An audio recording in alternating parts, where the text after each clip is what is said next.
Okay, hello all. In the last class, we had discussed about the debit side of the cash book ಅಥವಾ receipts ಅಂತ ಏನ್ ಕರಿತೀವೋ. We had discussed it in the earlier session.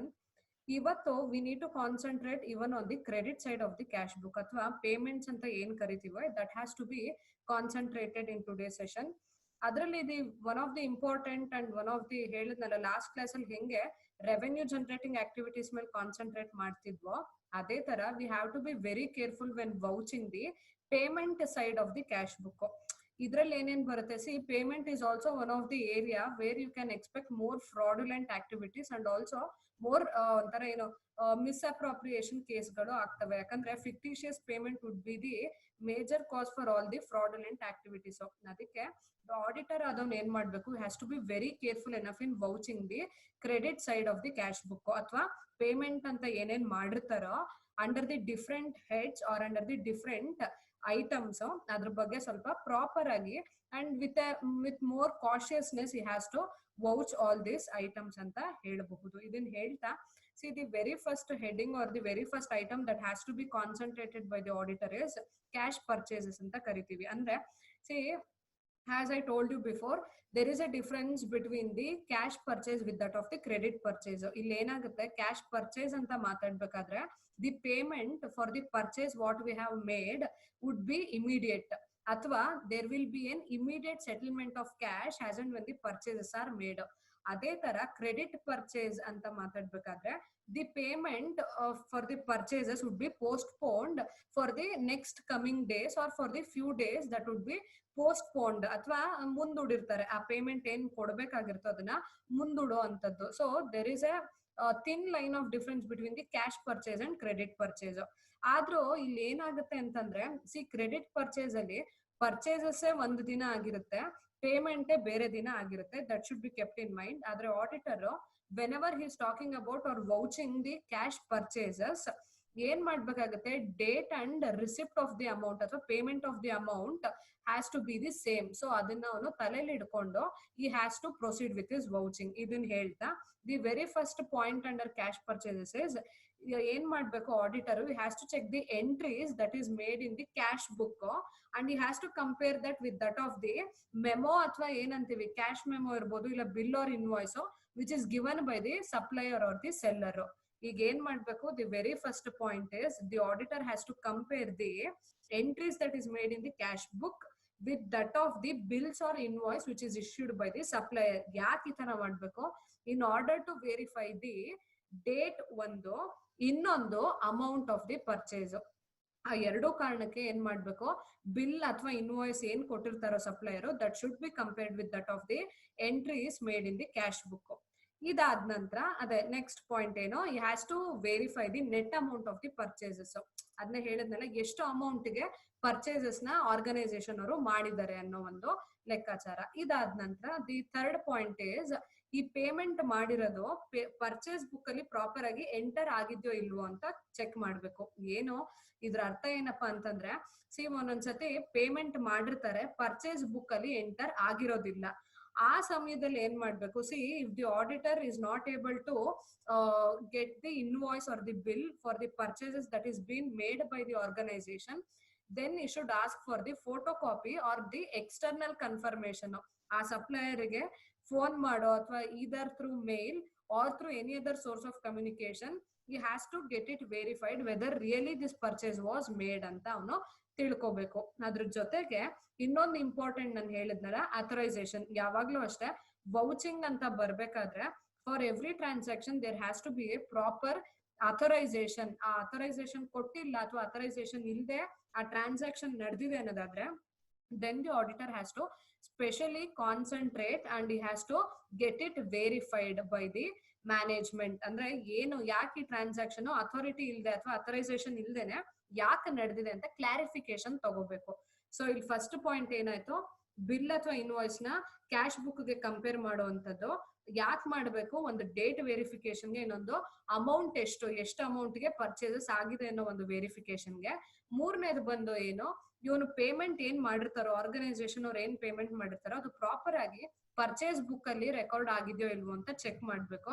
ಅದಾದ ನಂತರ ಈ ಏನೇನ್ purchases ಮಾಡಿದಾರೆ organisation ಅವರು ಅದಕ್ಕೆ ಸರಿಯಾಗಿ ಅಥರೈಸೇಷನ್ ಇದೆಯಾ ಅಥವಾ ಅಥಾರಿಟಿ ಮೂಲಕನೇ ಆ ಟ್ರಾನ್ಸಾಕ್ಷನ್ ನಡೆದಿದ್ಯಾ ಅಂತ ತಿಳ್ಕೊಳ್ಳುವಂಥದ್ದು.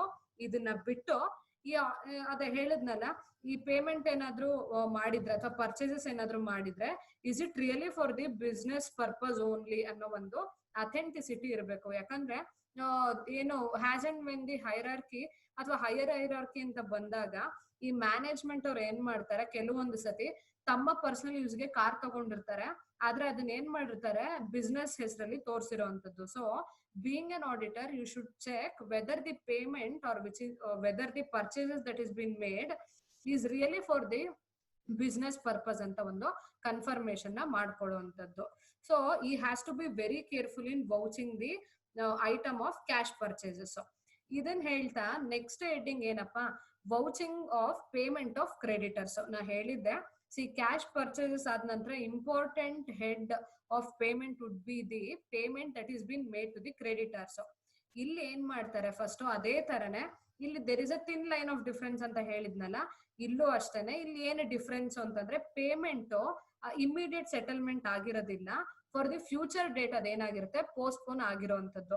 ಸೊ ಅದೊಂದು ಪಾಯಿಂಟ್ ನ ಆಡಿಟರ್ ಚೆನ್ನಾಗಿ ನೆನ್ಪಿಡ್ಕೋಬೇಕಾಗಿರೋ ಒಂದು ವಿಷಯ. ಇದನ್ನ ಹೇಳ್ತಾ ಫಸ್ಟ್ ನೋಡಿ, you should check the payment made to the creditors against credit purchase ಅಂತ ಹೇಳ್ತಾನೆ. ಅಂದ್ರೆ ಇಲ್ಲಿ ಇವ್ರು ಏನೇನು payment which is given to the creditors ಅಂತ ತೋರಿಸಿರ್ತಾರೋ, is it really paid for the credit purchase or not ಅಂತ ಒಂದು ಕನ್ಫರ್ಮೇಶನ್ ತಗೋಬೇಕು. ಸುಮ್ನೆ ಕ್ರೆಡಿಟ್ ಪೇಮೆಂಟ್ ಮಾಡಿದೀವಿ ಅಥವಾ ಏನೋ ಒಂದು payment for the purpose of credit purchase ಅಂತ ತೋರಿಸಿದ್ರೆ ಅದು ತಪ್ಪಾಗುತ್ತೆ. So the auditor should be very careful while he is watching for the payment of creditors. ಎರಡನೇದು ಬಂದು ಎವಿಡೆನ್ಸ್.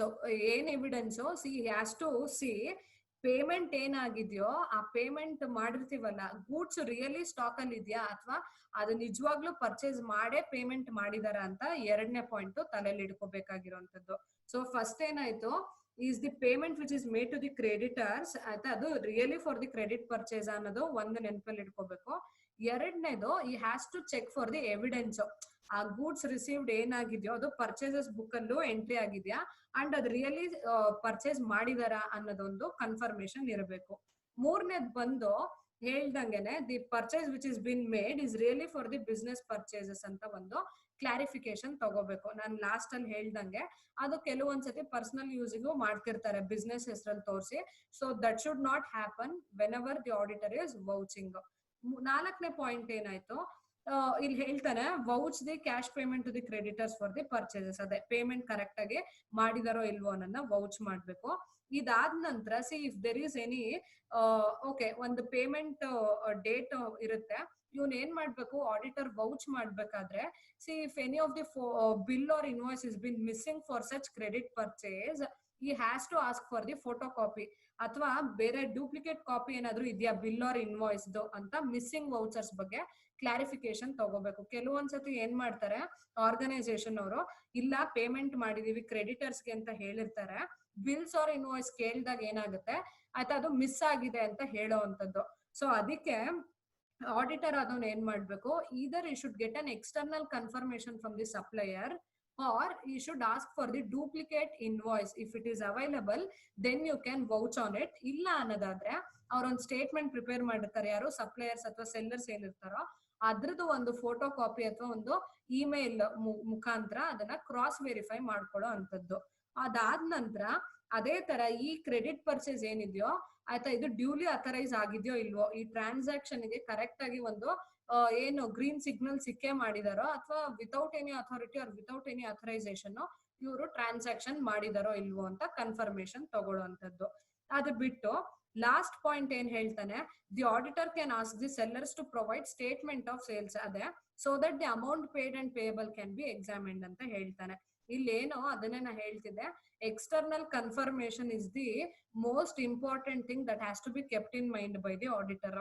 ಯಾವಾಗ್ಲೂ ಅಷ್ಟೇ ಕ್ರೆಡಿಟರ್ಸ್ ಗೆ ನಾವೇನ್ ಪೇಮೆಂಟ್ ಮಾಡಿರ್ತೀವೋ that should be cross verified by the auditor by asking the seller the statement which is bin prepared. ಇವ್ರು ಏನ್ ಮಾಡಿರ್ತಾರೆ ಸೆಲ್ಲರ್ಸ್, ನಿಮ್ಮ ಅಕೌಂಟ್ಗೆನೆ ಅವರು ಏನು ಬುಕ್ಸ್ ಆಫ್ ಅಕೌಂಟ್ಸ್ ಅಲ್ಲಿ ಎಂಟ್ರಿ ಮಾಡ್ತಾ ಬಂದಿರ್ತಾರೆ. So the transaction R the entry made in such account has to be asked by the auditor for the cross verification or for the confirmation whether this transaction has really happened, whether this transaction has been duly authorized, and whether this transaction is made only for the business purpose, and whether this transaction for which the payment is made is true and fair ಅಂತ check ಮಾಡ್ಲಿಕ್ಕೆ.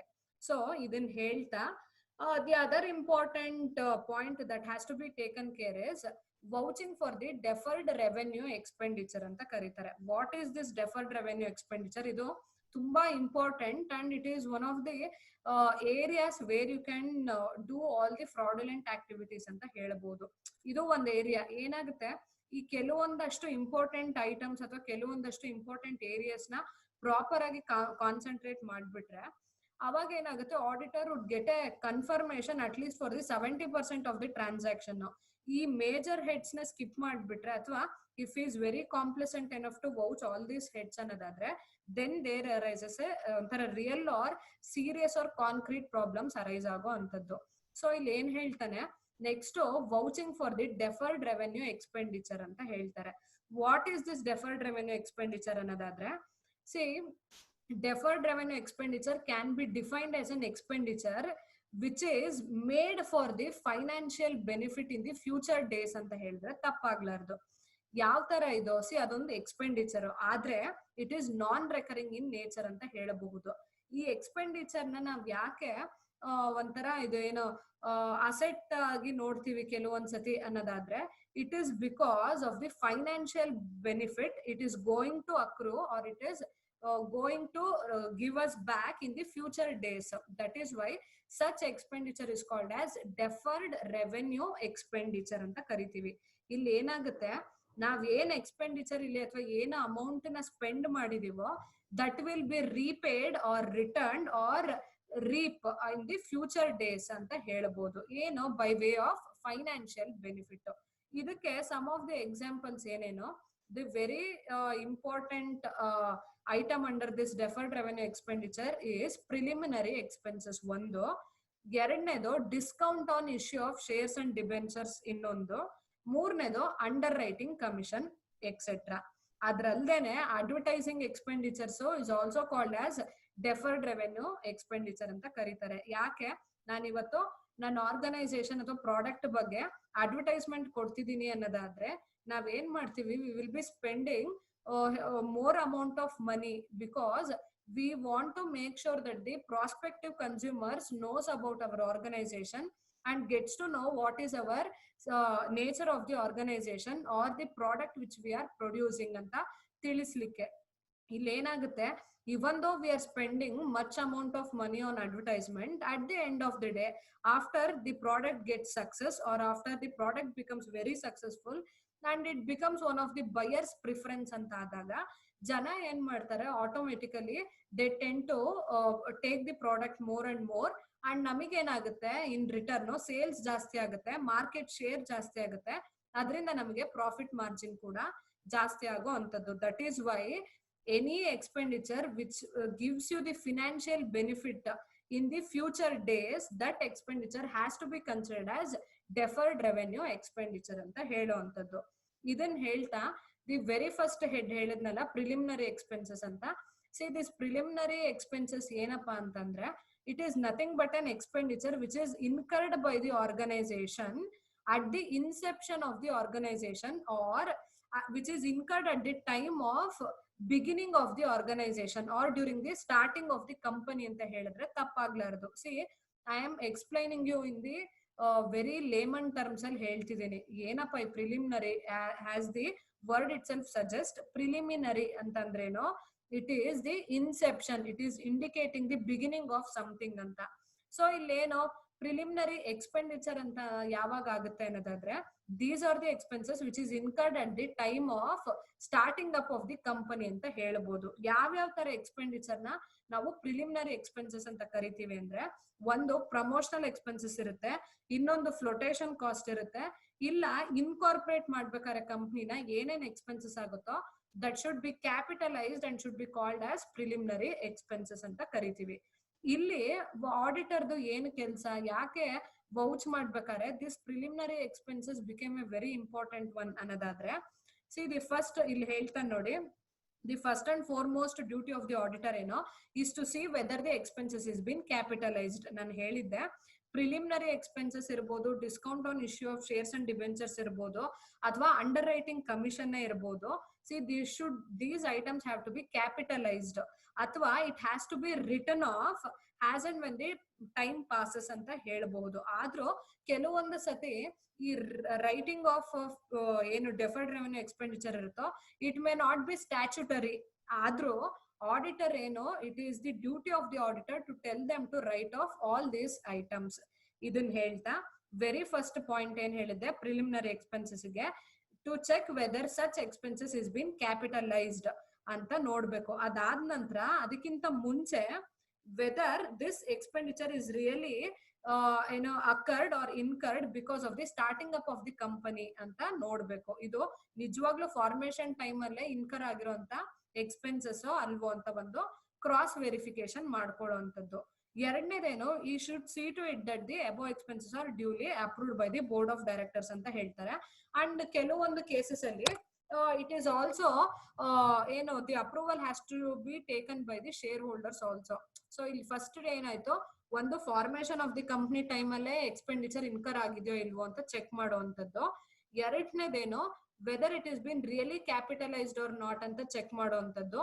ಮೂರನೇ point ಏನು, ಈ preliminary expenses ಅಂತ ಏನ್ incur ಆಗಿದೆ ಇದು duly authorise ಆಗಿದೆಯೋ ಇಲ್ವೋ ಅಂತ ಚೆಕ್ ಮಾಡುವಂತದ್ದು. ಇದಾದ ನಂತರ ಏನು, ಇದು ಅಪ್ರೂವ್ ಆಗಿದ್ಯಾ, ಬೋರ್ಡ್ ಆಫ್ ಡೈರೆಕ್ಟರ್ಸ್ ಅಪ್ರೂವ್ ಮಾಡಿದಾರಾ ಈ ಬೋರ್ಡ್ ಮೀಟಿಂಗ್ ಅಲ್ಲಿ, ಇಲ್ಲ ಕೆಲವೊಂದ್ಸತಿ ಶೇರ್ ಹೋಲ್ಡರ್ಸ್ ಅಪ್ರೂವಲ್ ಬೇಕಾಗತ್ತೆ, ಅದಿದ್ಯಾ ಇಲ್ವಾ ಅಂತ ಚೆಕ್ ಮಾಡುವಂತದ್ದು. ಇದಾದ ನಂತರ ಸಿ ಎಷ್ಟು ಪ್ರಾಪರ್ ಆಗಿ ಈ ಪ್ರಿಲಿಮಿನರಿ ಎಕ್ಸ್ಪೆಂಡಿಚರ್ ಎಂಟ್ರೀಸ್ ನ ಕರೆಕ್ಟ್ ಆಗಿ ಎಂಟರ್ ಮಾಡಿದ್ದಾರೆ ಇಲ್ಲ ಅಂತ ಚೆಕ್ ಮಾಡ್ತಾನೆ.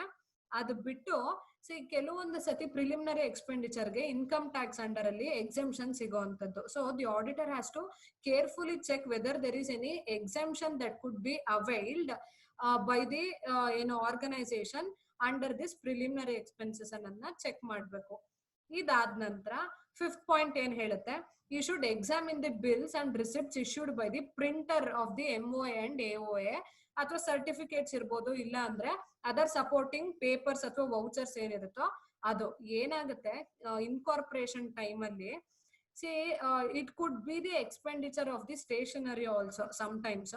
ಆಯ್ತಾ, ಅದಕ್ಕೆ ಏನ್ ಮಾಡ್ತಾರೆ ಈ auditors has to vouch the invoice and bill, ಅದು ರಿಸಿಪ್ಟ್ ಆಗಿರ್ಬೋದು ಇಲ್ಲ ಪೇಮೆಂಟ್ ಆಗಿರ್ಬೋದು, ಅದು ಪ್ರಾಪರ್ ಆಗಿ ಏನು ಆ ಇನ್ವಾಯ್ಸ್ ಯಾವ್ದ್ರ ಬೇಸಿಸ್ ಮೇಲೆ ಅಥವಾ ಯಾವ್ದ್ರ ಮೇಲೆ ಅದು ಖರ್ಚಾಗಿದೆಯೋ ಏನಾಗಿದೆ ಅಂತ ಚೆಕ್ ಮಾಡುವಂತದ್ದು. ಯಾವೆಲ್ಲಾ ತರ ಖರ್ಚಾಗುತ್ತೆ ಪ್ರಿಲಿಮಿನರಿ ಎಕ್ಸ್ಪೆನ್ಸಸ್ ಅಂತ ಬಂದಾಗ, ಅಥವಾ at the starting up of the company ನನಗೆ ಏನೆಲ್ಲ ಖರ್ಚು ವೆಚ್ಚಗಳಿರ್ತವೆ ಅಂತ ತಿಳ್ಕೊಬೇಕಾದ್ರೆ, see it could be for the printing of the share certificates ಇರ್ಬೋದು, ಇಲ್ಲ ನಾನು bills and invoice in transaction start ಆಗ್ತಿದೆ ಅನ್ನೋ ಟೈಮ್ ಅಲ್ಲಿ ಬಿಲ್ಸ್ ಅಥವಾ ಇನ್ವಾಯ್ಸ್ ಏನಿರ್ತಾವೋ ಅದನ್ನ ಬುಕ್ಸ್ ತರ ಪ್ರಿಂಟ್ ಮಾಡಿಸ್ತಾರೆ ನೋಡಿ, ರಿಸಿಪ್ಟ್ ಬುಕ್, ಪೇಮೆಂಟ್ ಬುಕ್, ಅದಕ್ಕೆ ಖರ್ಚಾಗಿರುತ್ತೆ. ಇಲ್ಲ ಏನೋ ಒಂದು ವೌಚರ್ಸ್, ಅದೇ ಬಿಲ್ಸ್ ಅದೇ ಹೇಳಿದ್ನಲ್ಲ ವೌಚರ್ಸ್ ಅಥವಾ ಸಪೋರ್ಟಿಂಗ್ ಪೇಪರ್ಸ್ ನ ನಾನು ಪ್ರಿಂಟ್ ಮಾಡ್ಬೇಕಾದ್ರೆ ಖರ್ಚಾಗಿರೋಂಥದ್ದು, ಅಥವಾ MOA AOA ಈ ಶೇರ್ ಸರ್ಟಿಫಿಕೇಟ್ಸ್ ಎಲ್ಲ ಪ್ರಿಂಟ್ ಮಾಡಕ್ಕೆ ಖರ್ಚಾಗಿರೋಂಥದ್ದು. ಈ ಎಲ್ಲಾ ಐಟಮ್ಸ್ ನ ಪ್ರಾಪರ್ ಆಗಿ ವೌಚ್ ಮಾಡ್ಬೇಕು. ಯಾವ್ದ್ರಿಂದ ಇದಕ್ಕೂ ಪ್ರಾಪರ್ ಆಗಿ ಇನ್ವಾಯ್ಸ್ ಅಂಡ್ ಬಿಲ್ಸ್ ಇರಬೇಕು. ನಾನು ಈ ಪ್ರಿಂಟರ್ಗೆ ಇಷ್ಟು ದುಡ್ಡು ಕೊಟ್ಟಿದ್ದೀನಿ, ಅಥವಾ ನಾನು ಈ ಒಂದು ಶೇರ್ ಸರ್ಟಿಫಿಕೇಟ್ ಅಥವಾ ಏನು ಪ್ರಾಸ್ಪೆಕ್ಟಸ್ ನಾನು ಪ್ರಿಂಟ್ ಮಾಡ್ಸಕ್ಕೆ ಇಷ್ಟು ಖರ್ಚು ಮಾಡಿದೀನಿ ಅಂತ ಪ್ರಾಪರ್ ಆಗಿ ಇನ್ವಾಯ್ಸ್ ಅಂಡ್ ಬಿಲ್ಸ್ ಜೊತೆಗೆ ಆಡಿಟರ್ ಅದನ್ನ ಚೆಕ್ ಮಾಡುವಂಥದ್ದು. ಇದಾದ ನಂತರ ನೆಕ್ಸ್ಟ್ ಏನಿದೆ, board of directors minute book ಇರುತ್ತೆ. ಮೀಟಿಂಗ್ ಮಾಡಾದ ನಂತರ ಮಿನಿಟ್ ಬುಕ್ ಅಂತ ಬರೀತಾರೆ. ಏನದು ಮಿನಿಟ್ ಬುಕ್ ಅಂದ್ರೆ, see that minute book has to be written by the secretary of the organization ಅಥವಾ ಕಂಪನಿ. ಏನ್ ಮಾಡ್ತಾರೆ, ಆ ದಿನ ಮೀಟಿಂಗ್ ಅಲ್ಲಿ ಏನಾಯ್ತು that should be properly return in a minutes book. ಏನೆಲ್ಲ ಡಿಸ್ಕಷನ್ ಆಯ್ತು, ಏನೆಲ್ಲ ಡಿಸಿಷನ್ ತಗೊಂಡ್ರು ಅನ್ನೋ ಒಂದು ಏನಂತಾರೆ ಅದಕ್ಕೊಂದು ಕನ್ಫರ್ಮೇಶನ್ ಬುಕ್ ಅಂತ ಕರಿಬಹುದು. ಸೊ ಆ ಡಾಕ್ಯುಮೆಂಟೇಶನ್ ಪ್ರಾಪರ್ ಆಗಿ ಚೆಕ್ ಮಾಡ್ಬೇಕು ಯಾರು, ಆಡಿಟರು. ಯಾವ್ದ್ರ ಬಗ್ಗೆ, ಸಿ ರಿಗಾರ್ಡಿಂಗ್ ದಿ ಹೇಳಿದ್ನಲ್ಲ writing off the preliminary expenses over the period of time ಅಂತ. ಯಾವೆಲ್ಲ ತರ ಡಿಸಿಷನ್ ತಗೊಂಡಿದ್ದಾರೆ board of directors regarding the writing off preliminary expenses ಅದಷ್ಟ್ರ ಬಗ್ಗೆ ಕಾನ್ಸಂಟ್ರೇಟ್ ಮಾಡುವಂಥದ್ದು. ಇದಾದ ನಂತರ the last but one heading ಏನು, cost on issue of shares and debentures. ಇದು ಅಷ್ಟೇ. What is this cost on issue of shares and debentures ಅಂದ್ರೆ it is also one of the type of preliminary expenses that has to be vouched by the auditor. ಏನಿದು, what you exactly mean by cost on issue of shares and debentures ಅನ್ನೋದಾದ್ರೆ, see what is the cost that has been incurred for the company on the issuance of shares and debentures to the public. So this is called as cost on issue of shares and debentures. ಎಷ್ಟು cost ಬಿತ್ತು organisation ಗೆ, ಯಾವ purpose ಗೆ, for the issuance of shares and debentures ಗೆ. That should also be considered as deferred revenue expenditure. ಇದನ್ನ ಹೇಳ್ತಾ auditor ಏನಪ್ಪ ಕೆಲಸ ಇಲ್ಲಿ, ಟು ವೌಚ್ ದಿ, ಅಥವಾ ಈ ವೌಚಿಂಗ್ ಅಂತ ಬಂದಾಗ ಈ ಹೆಡ್ಡಿಂಗ್ಗೂ ವೌಚಿಂಗ್ಗೂ ಏನು ಸಂಬಂಧ ಅನ್ನೋದಾದ್ರೆ, see the auditor has to check all the provisions that is under the Companies Act of 1956. ಇವಾಗದು 2013 ಆಗಿದೆ. ಸೊ ಏನ್ ಮಾಡ್ತಾನೆ ಆಡಿಟರ್ ಇಲ್ಲಿ, the first and foremost important thing that should be taken care of by the auditor is to check whether the compliance or the provisions or the rules and regulation with regard to the cost on issue of shares and debentures ಯಾವ್ದ್ರ ಪ್ರಕಾರ under companies act of 2013 ಅಂತ ಹೇಳಬಹುದು. ಎಲ್ಲಾ rules and regulations, ಎಲ್ಲಾ provisions ಏನಿದೆ companies act ಅಲ್ಲಿ ಅದ್ರ ಪ್ರಕಾರವಾಗಿ ಇವರು ನಡ್ಕೊಂಡಿದ್ದಾರೆ ಅಂತ ಚೆಕ್ ಮಾಡುವಂತದ್ದು. ಎರಡನೇದು, you should verify the amount of such cost on issue of shares and debentures which is been written off. ಇಲ್ಲಿ ಏನ್ ಹೇಳ್ತಾನೆ, ನಾನು ಹೇಳಿದ್ದೆ, say writing of or writing of this or written off of this deferred revenue expenditure is one of the important and foremost thing that has to be concentrated by the auditor. ಅಂದ್ರೆ ಎಷ್ಟು amount ನ ಇವರು, ಎಷ್ಟು amount of cost on issue of shares and debentures ನ right of ಮಾಡಿದ್ದಾರೆ ಅನ್ನೋದನ್ನು check ಮಾಡಬೇಕು ಯಾರು, ಆಡಿಟರ್ಸ್. ಈ ರೈಟ್ ಆಫ್ ಅಮೌಂಟ್ ಏನ್ ಮಾಡಿರ್ತಾರೋ that should be properly debited in profit and loss account. Correct ಆಗಿ ಕೇಳಿಸ್ಕೊಳ್ಳಿ, ಎಷ್ಟು ರಿಟರ್ನ್ ಆಫ್ ಅಮೌಂಟ್ ಇರುತ್ತೋ that should be debited under the profit and loss account. ಅದೇ ಅನ್ರಿಟರ್ನ್ ಪೋರ್ಷನ್ ಏನಿರುತ್ತೋ ಅಥವಾ ಅನ್ರಿಟರ್ನ್ ಪಾರ್ಟ್ ಏನಿರುತ್ತೋ that should be shown under the asset side of the balance sheet under miscellaneous expenditure. ಅದ್ರ ಕಡೆ correct ಆಗಿ ಅದನ್ನ ತೋರಿಸಿದಾರ ಅಥವಾ ಅದು ಕರೆಕ್ಟ್ ಆಗಿ ರೆಪ್ರೆಸೆಂಟ್ ಮಾಡಿದಾರ ಅಂತ ಆಡಿಟರ್ ಚೆಕ್ ಮಾಡ್ಬೇಕಾಗತ್ತೆ. ಒಂದು ವೆರಿ ಫಸ್ಟ್ ಪಾಯಿಂಟ್ ಏನ್ ಹೇಳಿದ್ದೆ, cost on issue of shares and debentures ಅಂದ್ರೆ ಎಷ್ಟು ಕಾಸ್ಟ್ ಇನ್ಕರ್ ಆಗಿದೆ for the issuing the shares and debentures ಅನ್ನೋದನ್ನ ನಾವಿಲ್ಲಿ ನೋಡ್ತಿದೀವಿ. First and foremost duty of the auditor in vouching this item is he has to check whether all the rules and regulation, all the provisions which is been given by the Companies Act of 2013 is been properly complied or not ಅಂತ check ಮಾಡ್ತೀವಿ. ಎರಡನೇದು, what is the written off amount that is been written off by the organization and whether it is been properly debited under profit and loss account ಅಂತ check ಮಾಡ್ತೀವಿ. ಮೂರನೇದು ಬಂದೇನು, unwritten off amount ಏನಿರುತ್ತೋ that should be properly appropriated under asset side of the balance sheet. ಯಾವ heading ಅಲ್ಲಿ, under miscellaneous expenditure. ಇದನ್ನ ಹೇಳ್ತಾ next point ಏನು, ಇವೊಂದು ಹೇಳಿದೆ, it is not statutory or ಇವೊಂದು it may not be mandatory for the organisation or to write off such amount on the cost of issue of shares and debenture. The auditor should insist the organization to write off the amount. ಅದನ್ನ ಹೇಳ್ತಾ the very last concept under credit side of cash book is underwriting commission. ಏನಿದು underwriting commission ಅಂತಂದ್ರೆ, see it is the commission which is given to the underwriters. Correct ಆಗಿ ಕೇಳಿಸ್ಕೊಳ್ಳಿ, it is the commission which is given to the underwriters. ಯಾರಿದು underwriters ಮತ್ತೆ who is this underwriters and what is the relationship between the organization with that of the underwriters ಅನ್ನೋದಾದ್ರೆ, see underwriters could be defined as the agents or the commission agents ಅಂತ ಕರೆದ್ರು ತಪ್ಪಾಗ್ಲಾರ್ದು, who will be entering into an agreement with the organization. ಯಾವ್ದಕ್ಕೆ, to purchase that shares ಅಥವಾ that number of shares which is not subscribed by the public. Such agents are called as commission agents ಅಂತ ಕರಿತೀವಿ. Correct ಆಗಿ ಕೇಳಿಸ್ಕೊಳ್ಳಿ, under writers ಅಂದ್ರೆ ಯಾರು, they are those agents who purchases the number of shares which is not been subscribed by the public.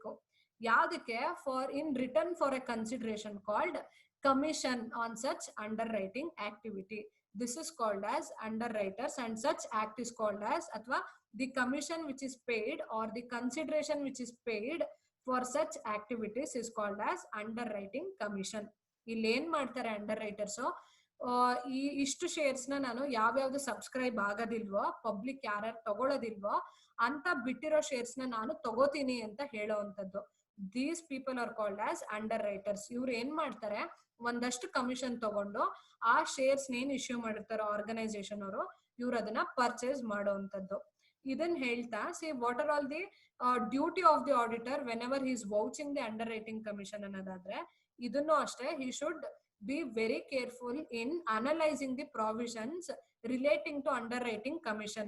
ಯಾವ್ದ್ರ under the act of companies act 2013 ಏನೇನೋ provisions ಇದೆ, ಏನೇನ್ ರೂಲ್ಸ್ ಅಂಡ್ ರೆಗ್ಯುಲೇಷನ್ಸ್ ಇದೆ, whether the organisation is really complying with that rules or regulation ಅಂತ check ಮಾಡ್ಬೇಕು.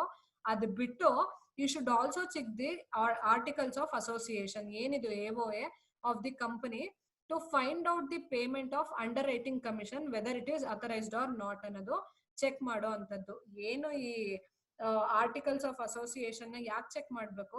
In order to know whether such commission which is paid to the underwriter is authorised or not, ಇದು authorise ಆಗಿದೆಯೋ ಇಲ್ವೋ ಅಂತ check ಮಾಡುವಂತದ್ದು. ಇದಾದ ನಂತರ ಯಾವಾಗ್ಲೂ ಒಂದು important point underwriting commission ಬಗ್ಗೆ ಮಾತಾಡ್ಬೇಕಾದ್ರೆ ನೆನ್ಪಿಡ್ಕೋಬೇಕಾಗಿರೋ ಒಂದು ಇಂಪಾರ್ಟೆಂಟ್ ಪಾಯಿಂಟ್ ಅಂದ್ರೆ, it is the percentage of commission which is been paid to the underwriters. ಯಾರಿಂದ? ಆರ್ಗನೈಸೇಷನ್ ಇಂದ. See the auditor should be very careful. ಅದಕ್ಕೆ ಒಂದು ಬ್ಯಾರಿಕೇಡ್ ಇದೆ. ಕಮಿಷನ್ ಪೇ ಮಾಡ್ಬೇಕಾದ್ರೂ ಆರ್ಗನೈಸೇಷನ್ ಅವರು, there is a limit or barricade within which the organisation and underwriter has to comply with. ಏನದು? the auditor ಅಥವಾ the organization should not pay more than 5% of the commission whenever it comes to the issuance of shares ಅಥವಾ price of the shares ಅಂತ ಕರಿತೀವಿ. ಎರಡನೇದು, 2.5% of the commission should not be exceed whenever we are talking about the price of the debentures. So ನಾವು commission ಕೊಡ್ಬೇಕಾದ್ರೂ ಆ price of the shares ಏನಿರುತ್ತೋ, ನಾನು commission pay ಮಾಡ್ಬೇಕಾದ್ರೆ 5% of such price of the share should not be exceeded ಅಂತ ಅರ್ಥ. ಅದ್ರ ಜೊತೆಗೆ ಇಲ್ಲಿ ಏನಾಯ್ತು, ಡಿಬೆಂಚರ್ಸ್ ಅಂತ ಮಾತಾಡ್ಬೇಕಾದ್ರೆ ದ ಲಿಮಿಟ್ ಇಸ್ 2.5%. ಅದೆರಡು ಎಕ್ಸೀಡ್ ಆಗದೆ ಇರೋ ತರ ಆಡಿಟರ್ ನೋಡ್ಕೋಬೇಕು. See whether it is been really within the limit or not ಅಂತ ಆಡಿಟರ್ ಚೆಕ್ ಮಾಡುವಂತದ್ದು. ಅದು ಬಿಟ್ಟು ಪ್ರಾಪರ್ ಆಗಿ ನಾ ಹೇಳಿದ್ನಲ್ಲ, ರೈಟ್ ಆಫ್ ಅಂತ ಬಂದಾಗ ವೆದರ್ ಸಚ್ ಏನು expenditure is been really written off and whether it is really been debited in profit and loss account ಅಂತ ಚೆಕ್ ಮಾಡ್ಬೇಕು. ಅದೇ ತರ ಅನ್ರಿಟರ್ನ್ amount ಏನಿರುತ್ತೋ that should be properly shown in the asset side of the balance sheet under miscellaneous expenditure. ಇದು ಬಿಟ್ಟು last ಅಲ್ಲಿ C ಕೆಲವೊಂದ್ಸತಿ under writers ದುಡ್ಡನ್ನೇ ತಗೋಬೇಕು ಅಂತ ಏನಿಲ್ಲ. ಅಂದ್ರೆ whenever we are talking about the commission, it need not be really in terms of monetary terms. ಕೆಲವೊಂದ್ಸತಿ underwriters ಏನ್ ಮಾಡಿರ್ತಾರೆ, see if they feel the company does really well ಅಂತ ಅವ್ರಿಗೆ ಅನ್ನಿಸ್ದಾಗ, they tend to make an agreement instead of money we will be taking the shares for ourself ಅಂತ ಹೇಳೋ ಅಂತದ್ದು. So ಇಲ್ಲಿ ಮನಿ ಬದಲು ಕಮಿಷನ್ ನ ಶೇರ್ಸ್ ಅಲ್ಲಿ ಏನಾದ್ರು ಕೊಟ್ಟಿದ್ರೆ, then such transaction or such act should be properly filed in the register of company. So ನಾವು ಇಷ್ಟು ಶೇರ್ ನ ಅಂಡರ್ ರೈಟರ್ಸ್ ಗೆ ಕಮಿಷನ್ ಆಗಿ ಕೊಟ್ಟಿದೀವಿ, ಮನಿ ಕೊಟ್ಟಿಲ್ಲ, ಶೇರ್ಸ್ ನೇ ಅದ್ರ ಬದಲು ಕೊಟ್ಟಿದೀವಿ ಅನ್ನೋದು ಹೇಳಬೇಕಾಗತ್ತೆ. ಎಲ್ಲಿ? Through the documentation of R through by recording the such acts in the register of companies. ಅದನ್ನ ಪ್ರಾಪರ್ ಆಗಿ ಫೈಲ್ ಮಾಡುವಂತದ್ದು. ಅದನ್ನು ಏನು, it should B noted in the financial statement as well, ಅಥವಾ it should be properly stated in the financial statement. ಇದೆಷ್ಟನ್ನು ಇವ್ರು ಏನ್ ಮಾಡ್ಬೇಕು, auditors vouch ಮಾಡಿ ಅದಕ್ಕೆ ಒಂದು ಕರೆಕ್ಟ್ ಆಗಿ ಏನು ಒಂದು ಪೂರ್ವ ನಿರ್ಧಾರಿತ ಕ್ರಮಗಳು ಏನಿರ್ತಾವೋ ಅದನ್ನ ತಗೊಳ್ಬೇಕಾಗಿರೋ ಅಂತದ್ದು. So with this we have successfully finished our or completed our third chapter, which is called as vouching. So from next classes I will be discussing about the valuation and verification of assets and liabilities. All this while ಏನ್ ಮಾಡ್ತಿದ್ವಿ, transaction ಅಂತ ಬಂದಾಗ auditor ಆದವನು bills and invoice ಏನಿರುತ್ತೋ documentation ಏನಿರುತ್ತೋ ಅದನ್ನ vouch ಹೇಗ್ ಮಾಡೋದು ಅಥವಾ ಕ್ರಾಸ್ ವೆರಿಫಿಕೇಶನ್ ಹೇಗ್ ಮಾಡೋದು ಅಂತ ತಿಳ್ಕೊಂಡ್ವಿ. ಅದೇ ತರ ಅಸೆಟ್ಸ್ ಅಂಡ್ ಲಯಬಿಲಿಟೀಸ್ ಅಂತ ಬಂದಾಗ what are all the duties that has to be taken care of by the auditor ಅನ್ನೋದು ನೆಕ್ಸ್ಟ್ ಸೆಷನ್ ಅಲ್ಲಿ ನೋಡೋಣ. Thank you. Hello all. So today we will be starting a new chapter, that is chapter 4 in the principles and practices of auditing, that is verification and valuation of assets and liabilities. So this chapter being one of the important concepts or one of the important topics in the auditing, we have to little bit concentrate, or we have to focus more on how the auditor has to verify and value the assets and liabilities of the organization. Earlier classes ಅಲ್ಲಿ ಏನೇನ್ ಕಲ್ತಿದ್ವಿ, see whenever we are talking about the vouching, first documentary evidence ಏನಿದೆ, bill or invoice ಏನಿದೆ, ಅದನ್ನ cross verify ಅಥವಾ ರೀಕನ್ಫರ್ಮೇಶನ್ ಮಾಡ್ಕೋತಿದ್ವಿ ಯಾವ್ದ್ರ ಜೊತೆ, the entries made in the books of accounts.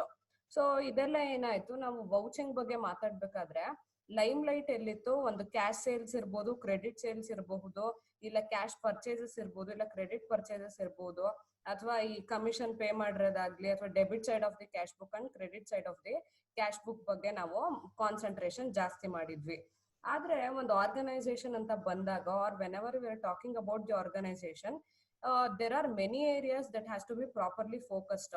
ಅದರಲ್ಲಿ ಒಂದು ಇಂಪಾರ್ಟೆಂಟ್ ಅಂತಂದ್ರೆ ಈ assets and liabilities. See being an auditor, you should know the source and application of the organisation's fund.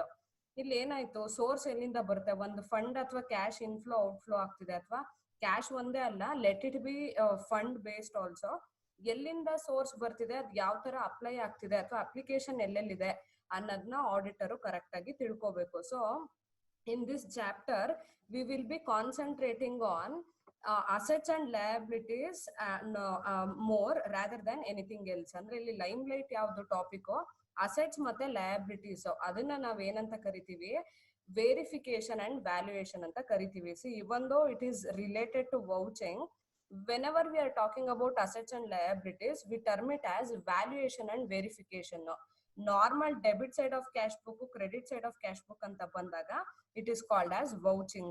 So ಇಲ್ಲಿ ಏನಾಯ್ತು, ಅಸೆಟ್ಸ್ ಅಂಡ್ ಲಯಬಿಲಿಟೀಸ್ ಅಂತ ಮಾತಾಡಿದಾಗ it is verification and valuation, whereas the other things could be termed as vouching ಅಂತ ಕರಿತೀವಿ.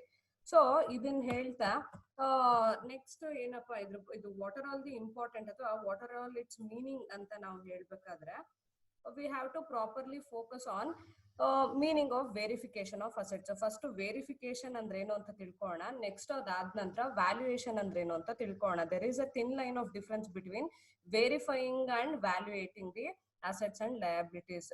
So the very first meaning of verification ಏನೋ ಇಲ್ಲೇ ಇದೆ ನೋಡಿ. It is defined as a process by which the auditor substantiate the accuracy of the right hand side of the balance sheet and must be considered as having 3 distinct objects ಅಂತ ಅಂತಾನೆ. ಇಲ್ಲೇನೋ verification ಅಂತ ಮಾತಾಡ್ಬೇಕಾದ್ರೆ it is the auditor ಅಥವಾ it is the process in which the auditor would be verifying or cross checking the right hand side of the balance sheet. ಏನಿದು right hand side ಅಂತ ಅಂದ್ರೆ it is nothing but the assets of the organisation. ಇಲ್ಲಿ ಏನು focus ಏನಿದೆ, it is nothing but the assets of the balance ಅಥವಾ assets of the organisation ಅಂತ ಹೇಳಬಹುದು. ಯಾಕೆ ಈ ವೆರಿಫಿಕೇಶನ್ ಬೇಕು, ಅಥವಾ ಆಡಿಟರ್ಗೆ ಈ ವೆರಿಫಿಕೇಶನ್ ಆಫ್ ಅಸೆಟ್ಸ್ ಮೇಲೆ ಯಾಕಷ್ಟು ಕನ್ಸರ್ನ್ ಅನ್ನೋದಾದ್ರೆ, see in order to know 3 distinct objects.